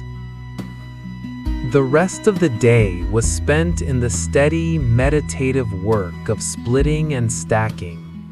Thomas set up near the woodpile beside the house, his axe rising and falling in a slow, practiced rhythm, each log splitting cleanly with a sharp, satisfying crack that echoed softly across the quiet yard. There was a particular comfort in this kind of labor he had always found, work that required the whole body but little worry of mind. His arms remembered the motion from countless winters before, each swing smooth and economical, the axe head finding its mark again and again with the ease of long familiarity. The sun rose higher as he worked, warming the cool autumn air just enough to make the labor pleasant rather than harsh, and the light sheen of effort soon warmed his brow despite the crispness of the day. Log by log, the pile beside the house grew steadily larger, each split piece stacked with careful precision, a skill Thomas took quiet pride in, arranging the wood in neat, interlocking rows that would shed rain and snow alike, keeping the fuel dry and ready through even the harshest winter storms. He paused occasionally to rest, leaning against the growing woodpile, looking out over his quiet land. The wheat stubble had faded to a paler gold now, and the prairie grass beyond the fence line had taken on the soft, tawny brown of late autumn. Overhead, the sky remained a clear, gentle blue, scattered with thin, slow-drifting clouds that seemed, like everything else on the prairie, in no particular hurry to be anywhere at all. By early afternoon, hunger drew him back inside for a simple meal: bread, a bit of the cheese he had traded for at the general store, a small jar of his own canned tomatoes, their bright, preserved flavor a small, welcome reminder of the warmer months now steadily receding behind him. After his meal, he returned to the woodpile, continuing his steady work through the mild afternoon. The stack grew taller with each passing hour, row upon careful row, until by the time the sun began its slow descent toward the western horizon, painting the sky once more in soft amber and rose, Thomas stood back to survey a truly impressive pile. Enough wood, he judged, with quiet satisfaction, to keep his hearth burning warm and steady through even the longest, coldest stretch of winter. He ran one weathered hand along the neatly stacked logs, feeling the rough, familiar texture of split wood beneath his palm, and allowed himself a moment of simple, honest pride. This, too, was part of the quiet rhythm of his life, the steady, unglamorous work of preparation, done patiently and well, season after season, that made the deep comfort of winter evenings by the fire possible at all. As the light softened further, Thomas gathered an armful of the freshly split wood and carried it inside, stacking it neatly beside the hearth, ready for the evening fire soon to come. The house smelled faintly of fresh cut wood and the lingering warmth of afternoon sun, mingling gently with the familiar sense of home. He stepped back outside once more before the light fully faded, standing quietly in his yard, looking out at the tall, neat woodpile silhouetted against the soft evening sky. It stood now like a small, solid promise, a tangible assurance that whatever the coming winter might bring, however deep the cold, however long the nights, he would be ready, warm, and steady within the quiet walls of his familiar home. The first stars had begun to appear above the darkening fields as Thomas finally turned back toward the house, his body pleasantly tired from the day's honest labor, his mind settled and calm, carrying with him the deep, simple satisfaction of good work done well, in steady preparation for the long, quiet season now steadily approaching. Thomas Whitfield woke one morning to a stillness deeper than any he had felt in weeks. It took him a moment, lying quietly beneath his heavy quilt, to understand why. The usual soft sounds of the prairie morning, the distant call of birds, the faint whisper of wind through dry grass seemed muffled somehow. Wrapped in a hush he recognized at once, even before he rose to look out the window. Snow. He crossed to the window slowly, and there it was, the first snowfall of the season, soft and quiet, drifting down in slow, unhurried flakes from a pale gray sky.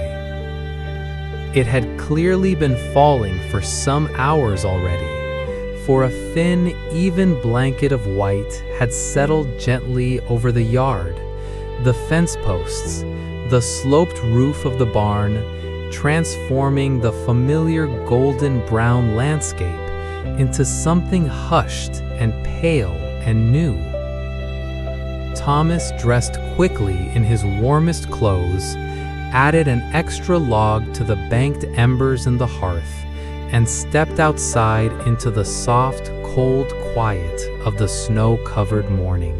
The air was still, almost perfectly still, broken only by the faint, gentle whisper of falling snow settling onto already covered ground. Each breath he took formed the soft, pale cloud before him, lingering a moment in the cold air before dissolving slowly away.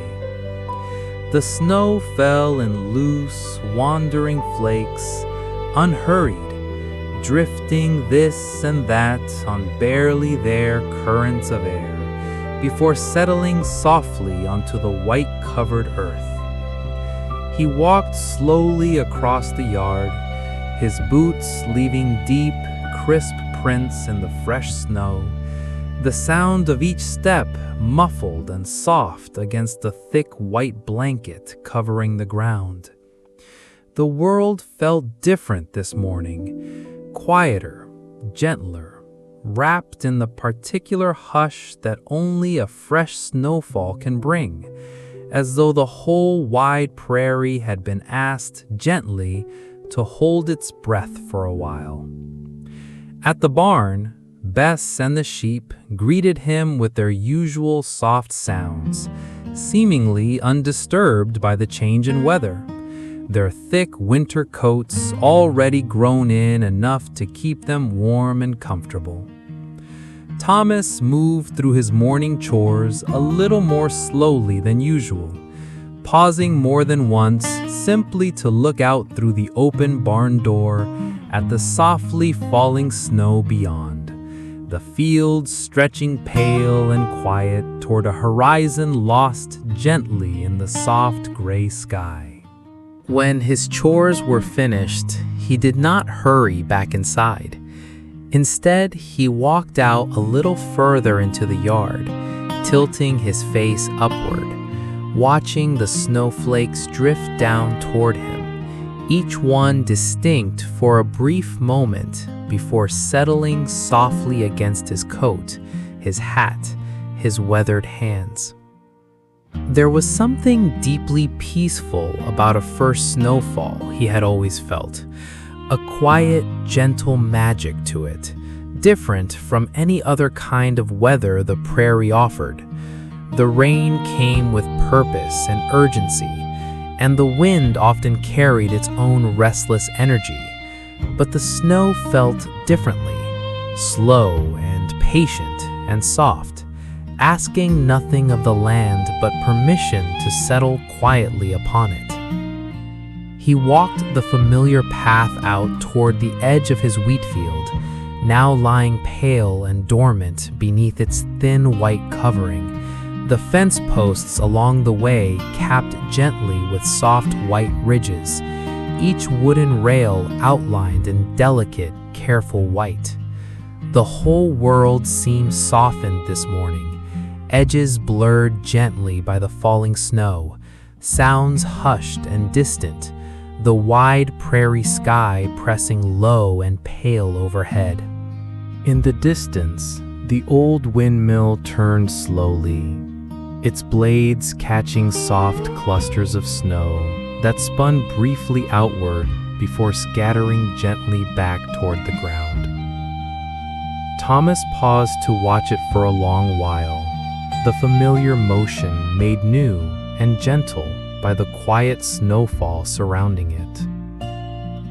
He thought, as he stood there in the soft, falling quiet, of winters long past, of standing in this same yard as a much younger man, watching this same gentle magic settle over land his own father had once tended. Of Eleanor, bundled warmly beside him on mornings much like this one, her breath forming soft clouds beside his own, as they watched the first snow together in comfortable, contented silence. Of Margaret as a small girl running out into fresh snow with delighted laughter, her small boots leaving quick, eager prints across a yard much like this one. The memories came gently, without sadness, carried softly on the same quiet wind that carried the falling snow. Simply another part of this long, familiar rhythm of seasons turning, one into the next, each one layered softly over the memories of all the ones that had come before. By the time Thomas made his way back toward the house, the snow had begun to fall a little more steadily, the flakes growing slightly larger, drifting down in slow, graceful spirals against the pale gray sky. He climbed the porch steps, now dusted with a thin, even layer of white, and paused at the door to look back once more over his quiet, snow-covered land. The wheat stubble had disappeared now beneath its soft white blanket. The fence line stood outlined in delicate white ridges, and the whole wide prairie stretched out pale and hushed beneath the falling snow, silent and still, and deeply, gently beautiful. Inside, the fire he had built earlier still burned warm and steady in the hearth, and Thomas settled into his familiar chair beside it, listening to the soft crackle of the flames, and beyond the walls, the deep, patient silence of the season's first snow continuing to fall slow and unhurried across the wide and quiet land outside. The snow continued through the afternoon, falling steadily now in soft, thickening waves, settling ever deeper over the quiet prairie outside. Thomas Whitfield remained close to home that day, content to let the outside world rest beneath its gentle white blanket, while he tended to the simple, unhurried comforts of his own fireside. He had finished his morning chores early, checking twice on the animals to be sure they were warm and settled against the falling snow, and had spent a quiet midday hour repairing a small tear in one of his work shirts, his needle moving slowly and carefully through the worn fabric, guided by hands that had done this same simple task more times than he could count. By early afternoon, with the fire burning warm and steady in the hearth, and the snow still drifting softly past the window, Thomas found himself drawn toward the old wooden case that sat on a high shelf near the corner of the room, a case he opened only rarely, and always with a certain quiet care. Inside, resting on a faded blue cloth, was his father's fiddle. It had belonged to the Whitfield family for 3 generations now, carried west long ago by Thomas's grandfather, who had brought little else of value with him on that long, difficult journey across the plains, but had refused, even in the leanest years, to leave this small, precious instrument behind. Thomas's own father had played it often on quiet winter evenings, much like this one, and Thomas had learned, slowly and imperfectly, at his father's patient side. He lifted the fiddle carefully from its case, the wood smooth and warm beneath his weathered fingers, worn to a deep, rich color by generations of gentle handling. He ran his thumb softly along its curved edge, feeling the small, familiar imperfections in the wood, a faint scratch near the bridge, a small, worn patch where his father's hand had always rested. Settling into his chair beside the fire, Thomas tucked the fiddle gently beneath his chin, drew the bow slowly across the strings, and began, softly and without hurry, to play. The first notes were low and warm, filling the small room with a gentle, familiar melody, an old folk tune his father had taught him decades before, its origin lost somewhere far back in the family's long history, carried across mountains and rivers and years by hands not so different from his own. He played slowly, unhurried, allowing each note to linger a little longer than perhaps it strictly needed to, savoring the warm, rich sound that filled the quiet room. Outside, the snow continued its soft, steady fall, and the gentle music seemed to blend easily with the hush of the falling flakes, the low crackle of the fire, the soft creak of the old farmhouse settling comfortably around him. There was no audience for this quiet performance, no need for perfection or polish, only the simple, private pleasure of an old melody, played slowly and with care on a snowbound winter afternoon. Thomas moved through a few more tunes as the afternoon deepened, a slow, gentle waltz his mother had once loved, a simple hymn he remembered from countless Sunday mornings, a wandering, half-remembered melody whose name had long since slipped from his memory, though the tune itself remained, carried faithfully in his fingers, even when the words and title had faded. Between songs, he paused often, resting the fiddle gently in his lap, looking out through the window at the deepening snow, listening to the quiet crackle of the fire, allowing the comfortable silence to settle naturally between one melody and the next. He thought, as he played, of his father, teaching him patiently in this same chair, guiding his young, clumsy fingers along the neck of this same instrument. He thought of gatherings long past when neighbors would sometimes gather here on winter evenings, and this fiddle would fill the small farmhouse with warm, lively music, laughter and conversation rising easily around it.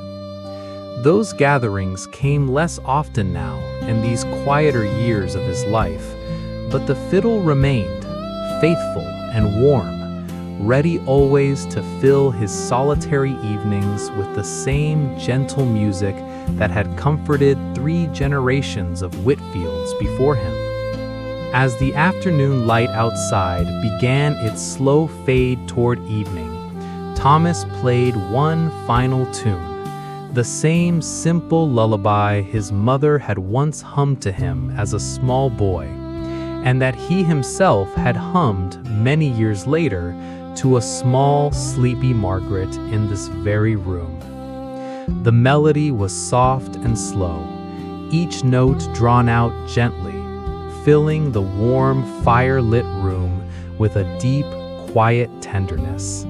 When the last note faded softly into silence, Thomas sat for a long moment, simply holding the fiddle, feeling its familiar weight, its warm, worn wood, listening to the quiet hush of the falling snow beyond the window and the low, steady crackle of the fire beside him. He rose slowly at last and returned the fiddle carefully to its case, resting it gently on its bed of faded blue cloth, ready to wait patiently, as it always did, for the next quiet evening that called for its warm, familiar voice.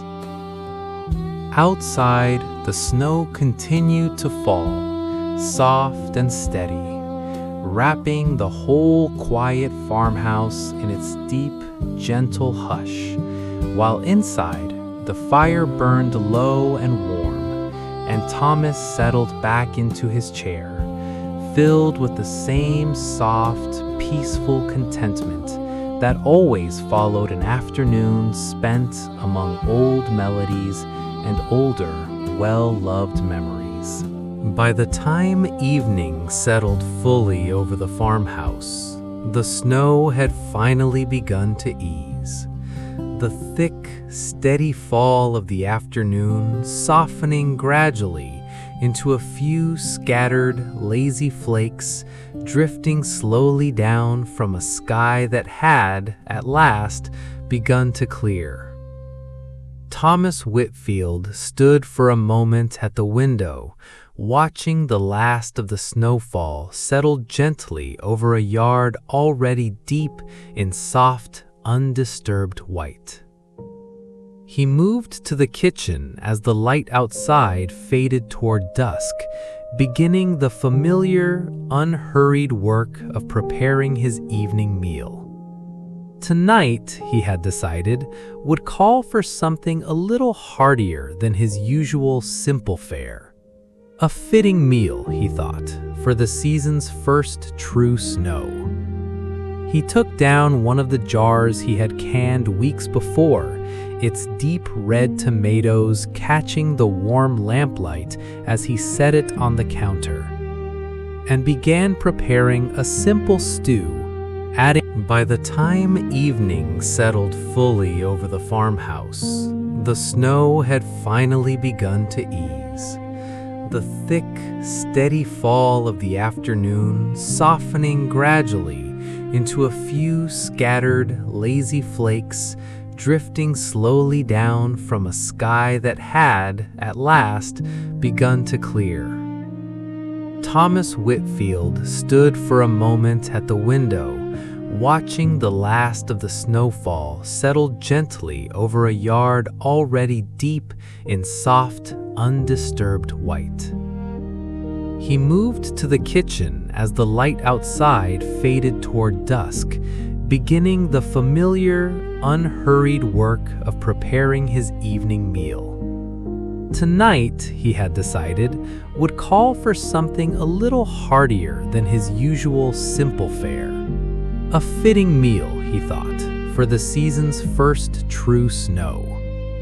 He took down one of the jars he had canned weeks before, its deep red tomatoes catching the warm lamplight as he set it on the counter, and began preparing a simple stew, adding a bit of the salted pork he kept stored in the cellar, along with potatoes and onions from his own root cellar, and the generous handful of dried herbs from the small bundle that hung near the window, gathered and dried and during the warmer months, now steadily receding into memory.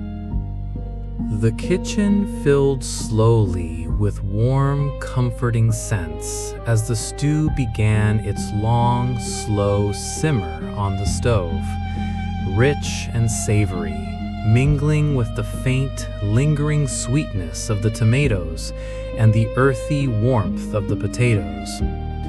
Thomas moved about the kitchen with the same unhurried care he brought to every task, slicing a thick piece from his last loaf of bread, setting a small dish of butter on the table, taking a quiet, simple pleasure in these small preparations. While the stew simmered, he stepped once more out onto the porch, wrapping his coat close against the deepening cold. The clouds had cleared considerably now, revealing patches of deep, darkening sky between them, and as he watched, the first few stars began to emerge, faint and scattered at first, growing steadily brighter as the last light of dusk faded fully away. The snow-covered prairie stretched out before him in the gathering darkness, pale and luminous even without direct moonlight, the soft white blanket seeming almost to hold a quiet light of its own. The air was still and sharp, carrying that particular clean, cold scent that follows only the heaviest snowfalls, and Thomas breathed it in deeply, feeling it settle cool and clear in his lungs. He walked slowly out to the barn to check once more on Bess and the sheep, his boots sinking softly into the fresh snow with each careful step, leaving a single trail of deep prints behind him across the otherwise untouched white yard. Inside, the animals were warm and settled, their breath rising in soft, visible clouds in the cool evening air, and Thomas spent a few quiet minutes among them before making his way back toward the house, the warm glow of the kitchen window guiding him gently through the deepening dusk. By the time he returned inside, the stew had thickened into a rich, hearty meal, filling the small kitchen with warmth and comforting aroma. Thomas ladled a generous portion into his wooden bowl, cut a thick slice of bread, and settled at his familiar table, the lamplight casting a warm, golden glow across the simple meal before him. He ate slowly, as he always did, savoring the rich, warm flavors, listening to the deep, settled quiet that had returned to the prairie now that the snowfall had ceased. Beyond the window, the stars had multiplied considerably, scattered thick and bright across the clear winter sky, their light reflecting softly off the snow-covered fields in a pale, gentle glow. When he finished his meal, Thomas washed his bowl slowly in the cool water from his kitchen basin and carried a small cup of hot tea back to his chair beside the fire, settling in for the quiet remainder of the evening.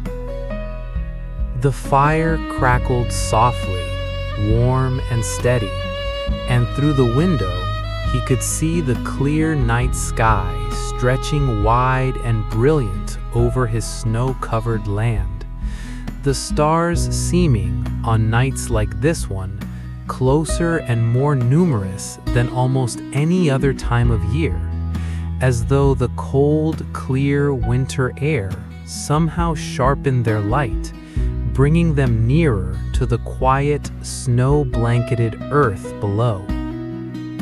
Thomas sat for a long while simply resting, his tea warming his hands, the fire warming the room, the deep, peaceful silence of the winter evening settling gently around him. There was a particular stillness to nights like this one he had always felt, a hush deeper even than the ordinary quiet of the prairie, as though the fresh snow had wrapped the whole wide land in a soft, protective blanket, muffling every sound but the low crackle of his own fire and the occasional soft settling of snow shifting gently on the roof above. He thought, as he often did on quiet winter evenings, of how different the season felt from the busy golden months of summer and harvest, and yet how necessary this quiet felt too.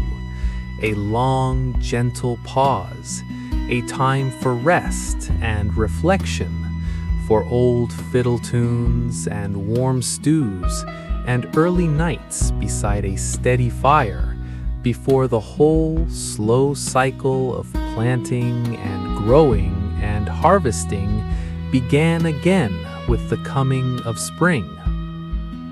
As the evening deepened further, Thomas banked the fire low, extinguished the lamp, and made his way toward his bedroom, the house settling into its familiar nighttime stillness around him, while outside, the clear winter sky continued to stretch wide and brilliant over the snow-covered prairie, holding the whole quiet, sleeping land gently beneath its vast, star-filled darkness.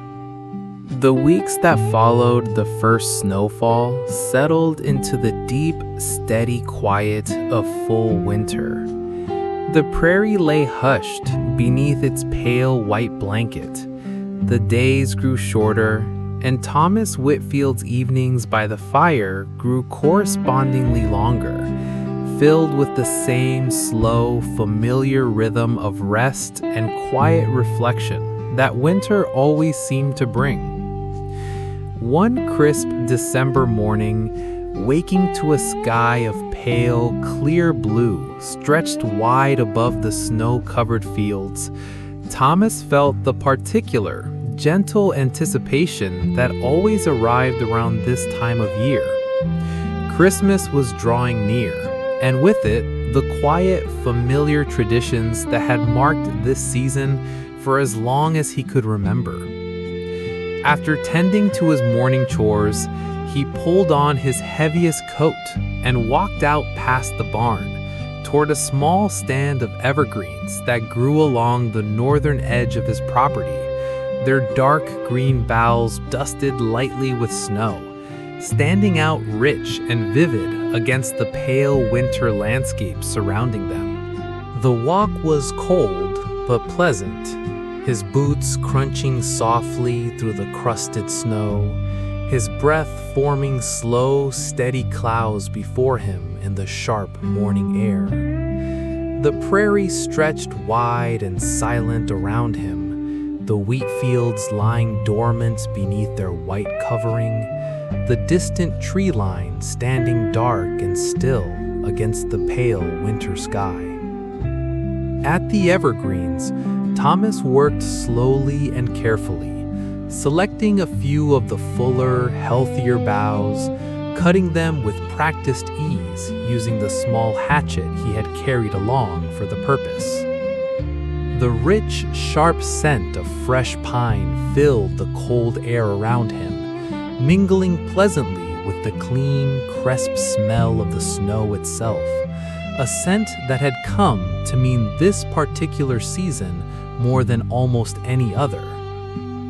He gathered a generous armful of the fragrant boughs, along with a few sprigs of holly he had found growing nearby, their bright red berries standing out like small, cheerful sparks against the deep green leaves and the pale white snow.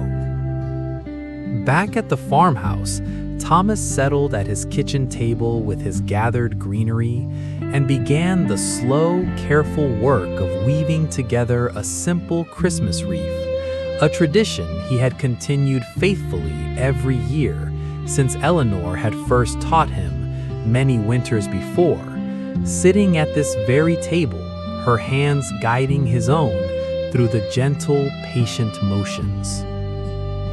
He worked slowly, twisting the pliable evergreen branches into a simple circular frame, weaving in additional boughs to fill it out fully, tucking the bright holly sprigs carefully among the deep green needles. It was not difficult work, but it required patience and a careful, steady hand, and Thomas found himself falling easily into the same peaceful, meditative focus that seemed to accompany most of the quiet tasks that filled his solitary days. The kitchen filled slowly with the rich, resinous scent of fresh pine, warm and earthy, carrying with it a whole gentle cascade of memory. Christmas mornings long past, Margaret as a small girl clapping her hands with delight at the sight of a freshly hung wreath, Eleanor humming softly to herself as she helped weave the greenery into its familiar circular shape.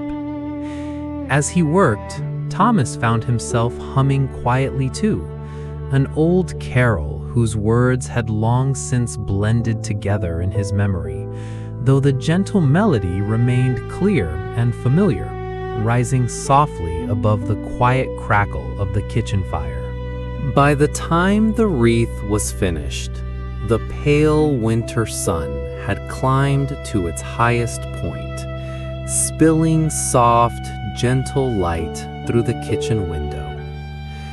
Thomas held the finished wreath up before him, examining it with quiet satisfaction.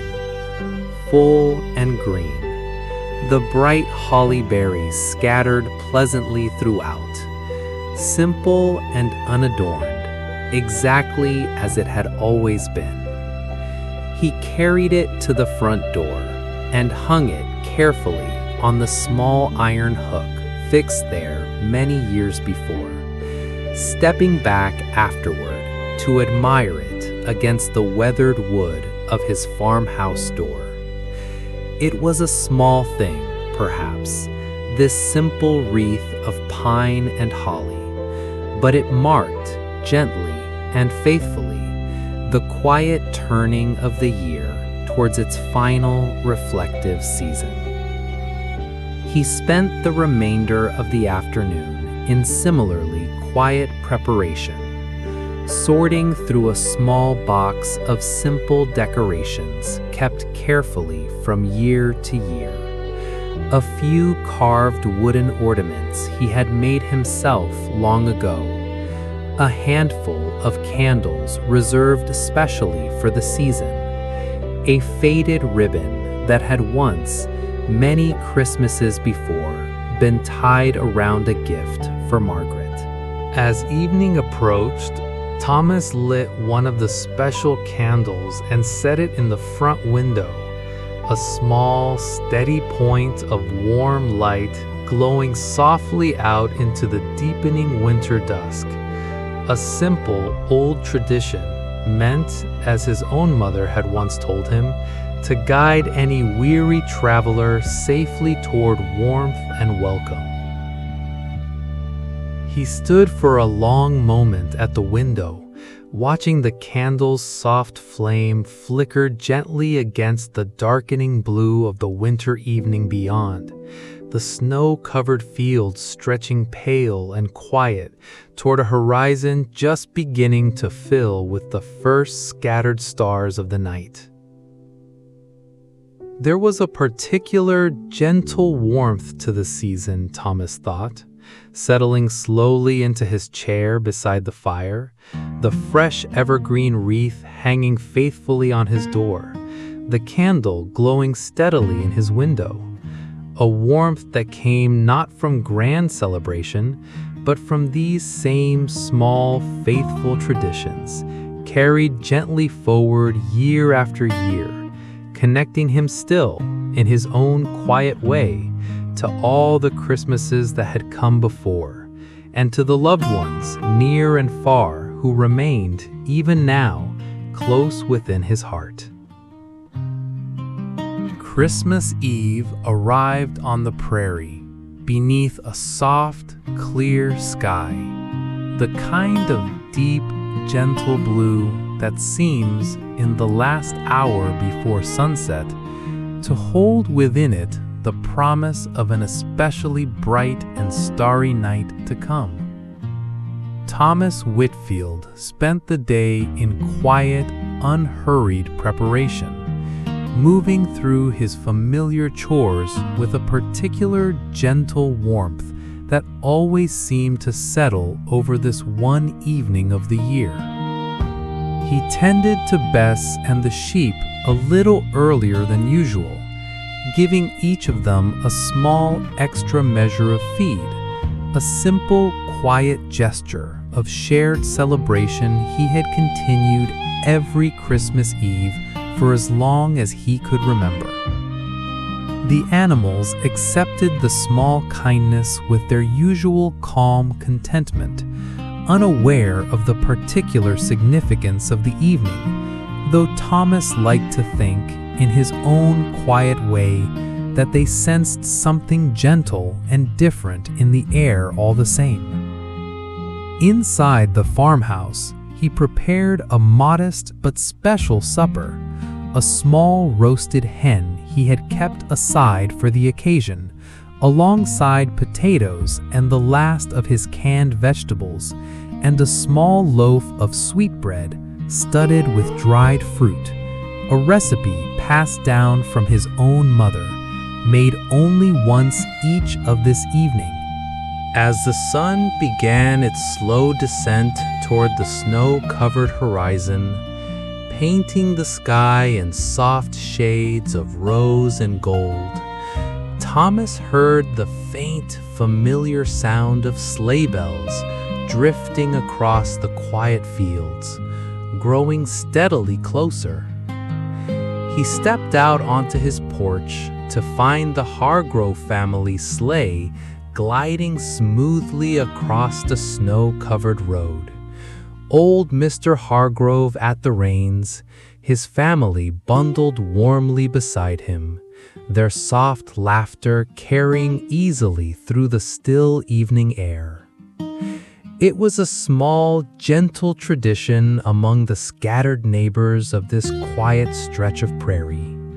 A brief Christmas Eve visit, a simple exchange of warm wishes before each family returned to their own fireside for the remainder of the sacred evening. "Merry Christmas, Thomas!" Mr. Hargrove called warmly, drawing the sleigh to a gentle stop before the porch. "And to you and your family," Thomas replied, making his way down the steps to greet them, his breath forming soft clouds in the cold, still air. They exchanged warm greetings and a few quiet gifts: a small jar of Mrs. Hargrove's preserves, a handful of hard candies for the children, and from Thomas, a portion of the honey he had gathered that autumn, wrapped simply in cloth and tied with string.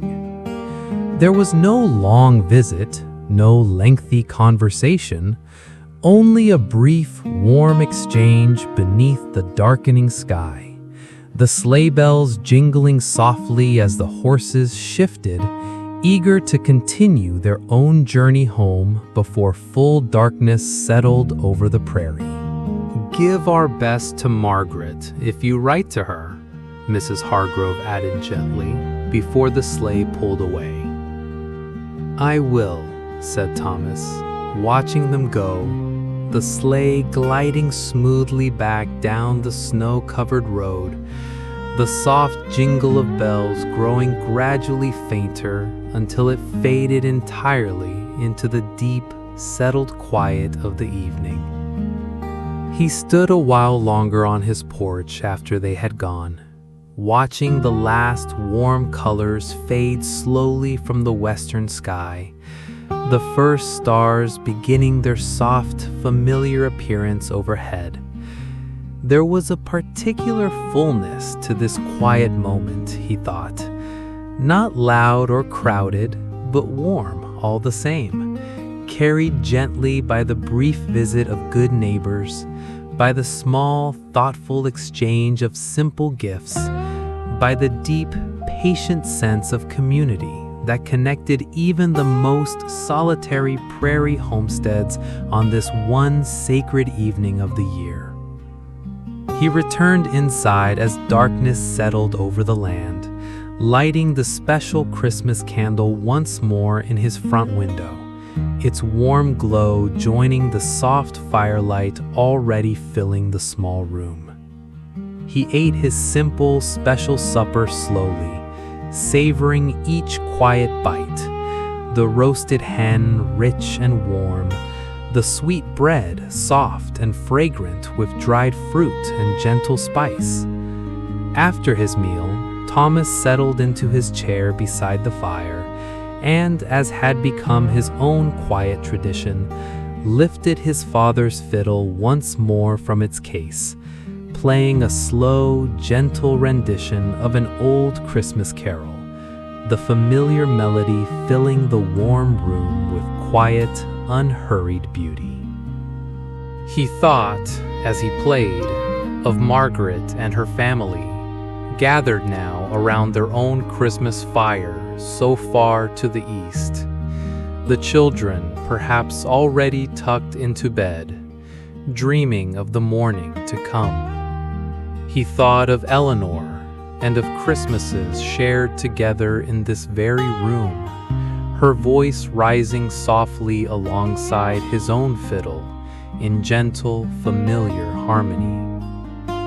The memories came, as they always did, gently and without sadness, woven naturally into the warm, peaceful fabric of the evening, a quiet reminder that even in solitude, love remained close, carried faithfully across distance and years by memory, by tradition, by small faithful gestures repeated year after year.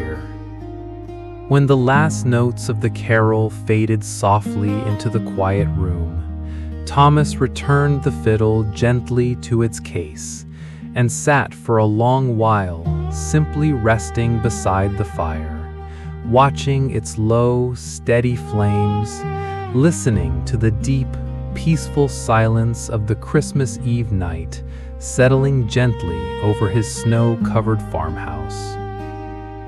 Outside, the sky had filled completely now with stars, clear and brilliant above the pale, silent prairie. Watching over the small farmhouse, its warm candle glowing steadily in the window, its solitary fire burning low and content, carrying Thomas gently, as it always did, toward a peaceful, restful sleep on this quietest and most sacred of winter nights. Christmas morning arrived softly over the prairie. The sky outside Thomas Whitfield's window, pale and gentle with early light, the snow-covered fields stretching wide and undisturbed toward a horizon just beginning to blush with the first soft colors of dawn. He woke slowly, in no particular hurry, allowing himself the quiet luxury of simply lying still for a while, listening to the deep, peaceful silence that always seemed to settle over this one particular morning of the year. When he finally rose, he dressed slowly and stepped outside into air so still and cold it seemed almost to hold its breath, the whole wide prairie hushed beneath a fresh, undisturbed blanket of snow that had fallen lightly overnight, smoothing away even his own familiar path to the barn. He tended to Bess and the sheep with his usual gentle care, though he lingered a little longer than usual this particular morning, speaking softly to each of them in turn, grateful in his own quiet way for their steady, uncomplaining company through all the long seasons of the year now drawing gently to its close. Back inside, he built up the fire and prepared a simple breakfast, The last of the sweetbread from the night before warmed gently beside the fire, along with a strong, hot cup of coffee that filled the small kitchen with its rich, comforting aroma. He ate slowly at his familiar table, watching through the window as the pale morning light strengthened gradually, spilling soft gold across the untouched snow outside. After breakfast, Thomas took down a small, carefully wrapped bundle from the shelf near his bed, a gift he had prepared weeks before, and set it now upon the table, though there was no one else present to share in its unwrapping. It was a small, quiet tradition he had continued since Eleanor's passing, allowing himself one simple, chosen gift each Christmas morning, a gentle reminder that a solitary life need not be without its own small moments of quiet celebration. He unwrapped it slowly, revealing a new, well-made pocket knife he had ordered weeks before through the general store in Millbrook, its handle carved from smooth, dark wood, its blade sharp and gleaming in the morning light. He turned it over slowly in his weathered hands, admiring its simple, practical craftsmanship, before setting it carefully aside, already imagining the small, steady uses he would find for it in the seasons ahead. He spent the quiet while longer at the table, sipping the last of his coffee, before rising to dress warmly for a particular errand he made each Christmas morning, one that called him gently away from the farmhouse despite the deep cold of the day. He harnessed Bess to the small sleigh he kept for winter travel and set off slowly down the snow-covered road toward Millbrook, the runners hissing softly over the fresh, undisturbed white, the whole prairie world hushed and still and beautiful beneath the pale morning sky. His destination was the small churchyard behind the white steeple, where beneath a modest stone, often visited but never quite grown easy to see, Eleanor rested in quiet, permanent peace. Thomas made this same journey every Christmas morning, alone, unhurried, carrying with him always a small sprig of the evergreen and holly he had gathered for his own wreath. He knelt slowly beside the snow-covered stone, brushing away the light dusting that had gathered upon it, and laid the small sprig of greenery gently at its base. He remained there a long while in the deep snow-hushed quiet of the small churchyard, saying little, needing to say little, the silence itself carrying, as it always did, everything that still remained unspoken between them.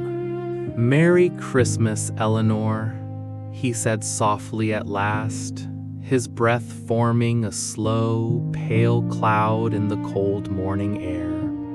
He stood after a while, brushing the snow gently from his knees, and made his way back slowly to the waiting sleigh, Bess shifting patiently, her breath rising in soft clouds against the pale winter sky.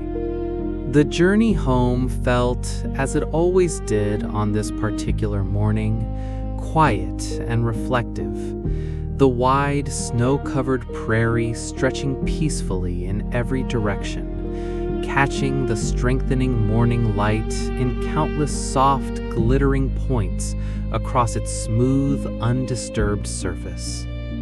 By the time Thomas guided the sleigh back into his own yard, the sun had climbed higher, spreading warm golden light across the snow, and the deep morning cold had softened slightly into the gentler chill of a clear winter midday.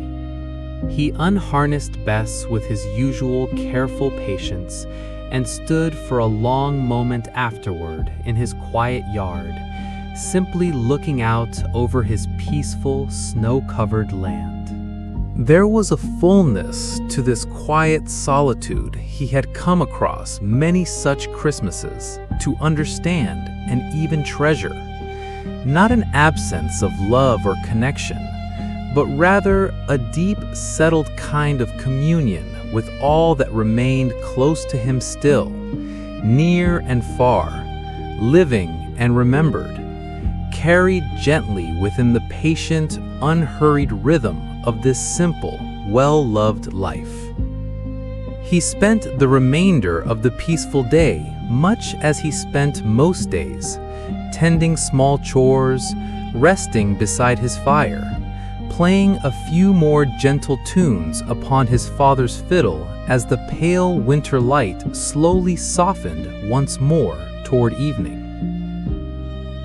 As dusk settled gently over the prairie, Thomas lit his Christmas candle one final time, its warm glow joining the low firelight to fill his small, quiet home with a deep and peaceful warmth, carrying him gently toward the close of this simple, sacred day, and toward the calm, contented rest that would follow it.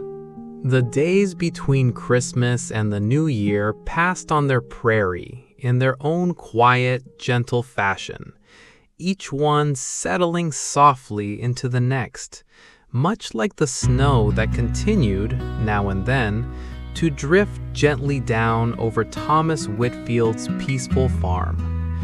There was little urgent work to fill these final days of the old year. Only the steady, familiar rhythm of chores and the long, restful evenings beside the fire that winter always seemed to offer so generously. On the last evening of the year, Thomas found himself once again upon his porch, wrapped warmly in his heaviest coat, watching the sun make its slow, familiar descent toward the snow-covered horizon. It was the same porch, the same rocking chair, the same wide and patient sky that had greeted him on so many evenings before. The very same, he realized, where this long year had first gently unfolded so many golden autumn evenings ago. The sky tonight held a particular softness, the fading light spreading in slow, gentle waves of rose and lavender across the wide expanse above the snow-covered fields. The wheat, harvested now for months, rested quietly under its deep white blanket, waiting, as it always did, for the distant promise of spring, planting still many long weeks away. Thomas rocked slowly in his familiar chair, the old wood creaking softly beneath him, the sound as comforting and known to him now as his own steady heartbeat. He thought, as the last light faded gently from the sky, of all the quiet months that had passed since he had first sat here in a similar golden hour, watching this same patient land settle into evening. He thought of the harvest, gathered safely with the help of good neighbors, of Margaret's letter and his own slow, careful reply, of the first frost, silver and delicate across the waking fields, of Sunday mornings and church bells, of his father's old fiddle filling quiet evenings with warm, familiar music, of the first snow, soft and hushed, and of Christmas Eve sleigh bells carrying warmly across the cold, clear air. A full year, come and gone, gentle and unhurried, each season following faithfully upon the one before it, exactly as it always had, exactly as it always would. The stars began their soft appearance overhead now, scattered first and faint, then gradually more numerous, filling the deep, darkening sky with their familiar, patient light. Thomas watched them slowly, feeling the same quiet wonder he had felt beneath the same wide sky for more years than he could easily count. He rose after a while and walked slowly out to the barn one final time, checking on Bess and the sheep, who greeted him with their usual soft, sleepy sounds, settled warmly and contentedly against the deep winter cold. He lingered a few extra moments among them, as he often did on evenings that felt, in their own quiet way, a little more significant than most. "Another year gone, old girl," he said softly to Bess, resting a gentle hand against her neck. "And a good one, all told."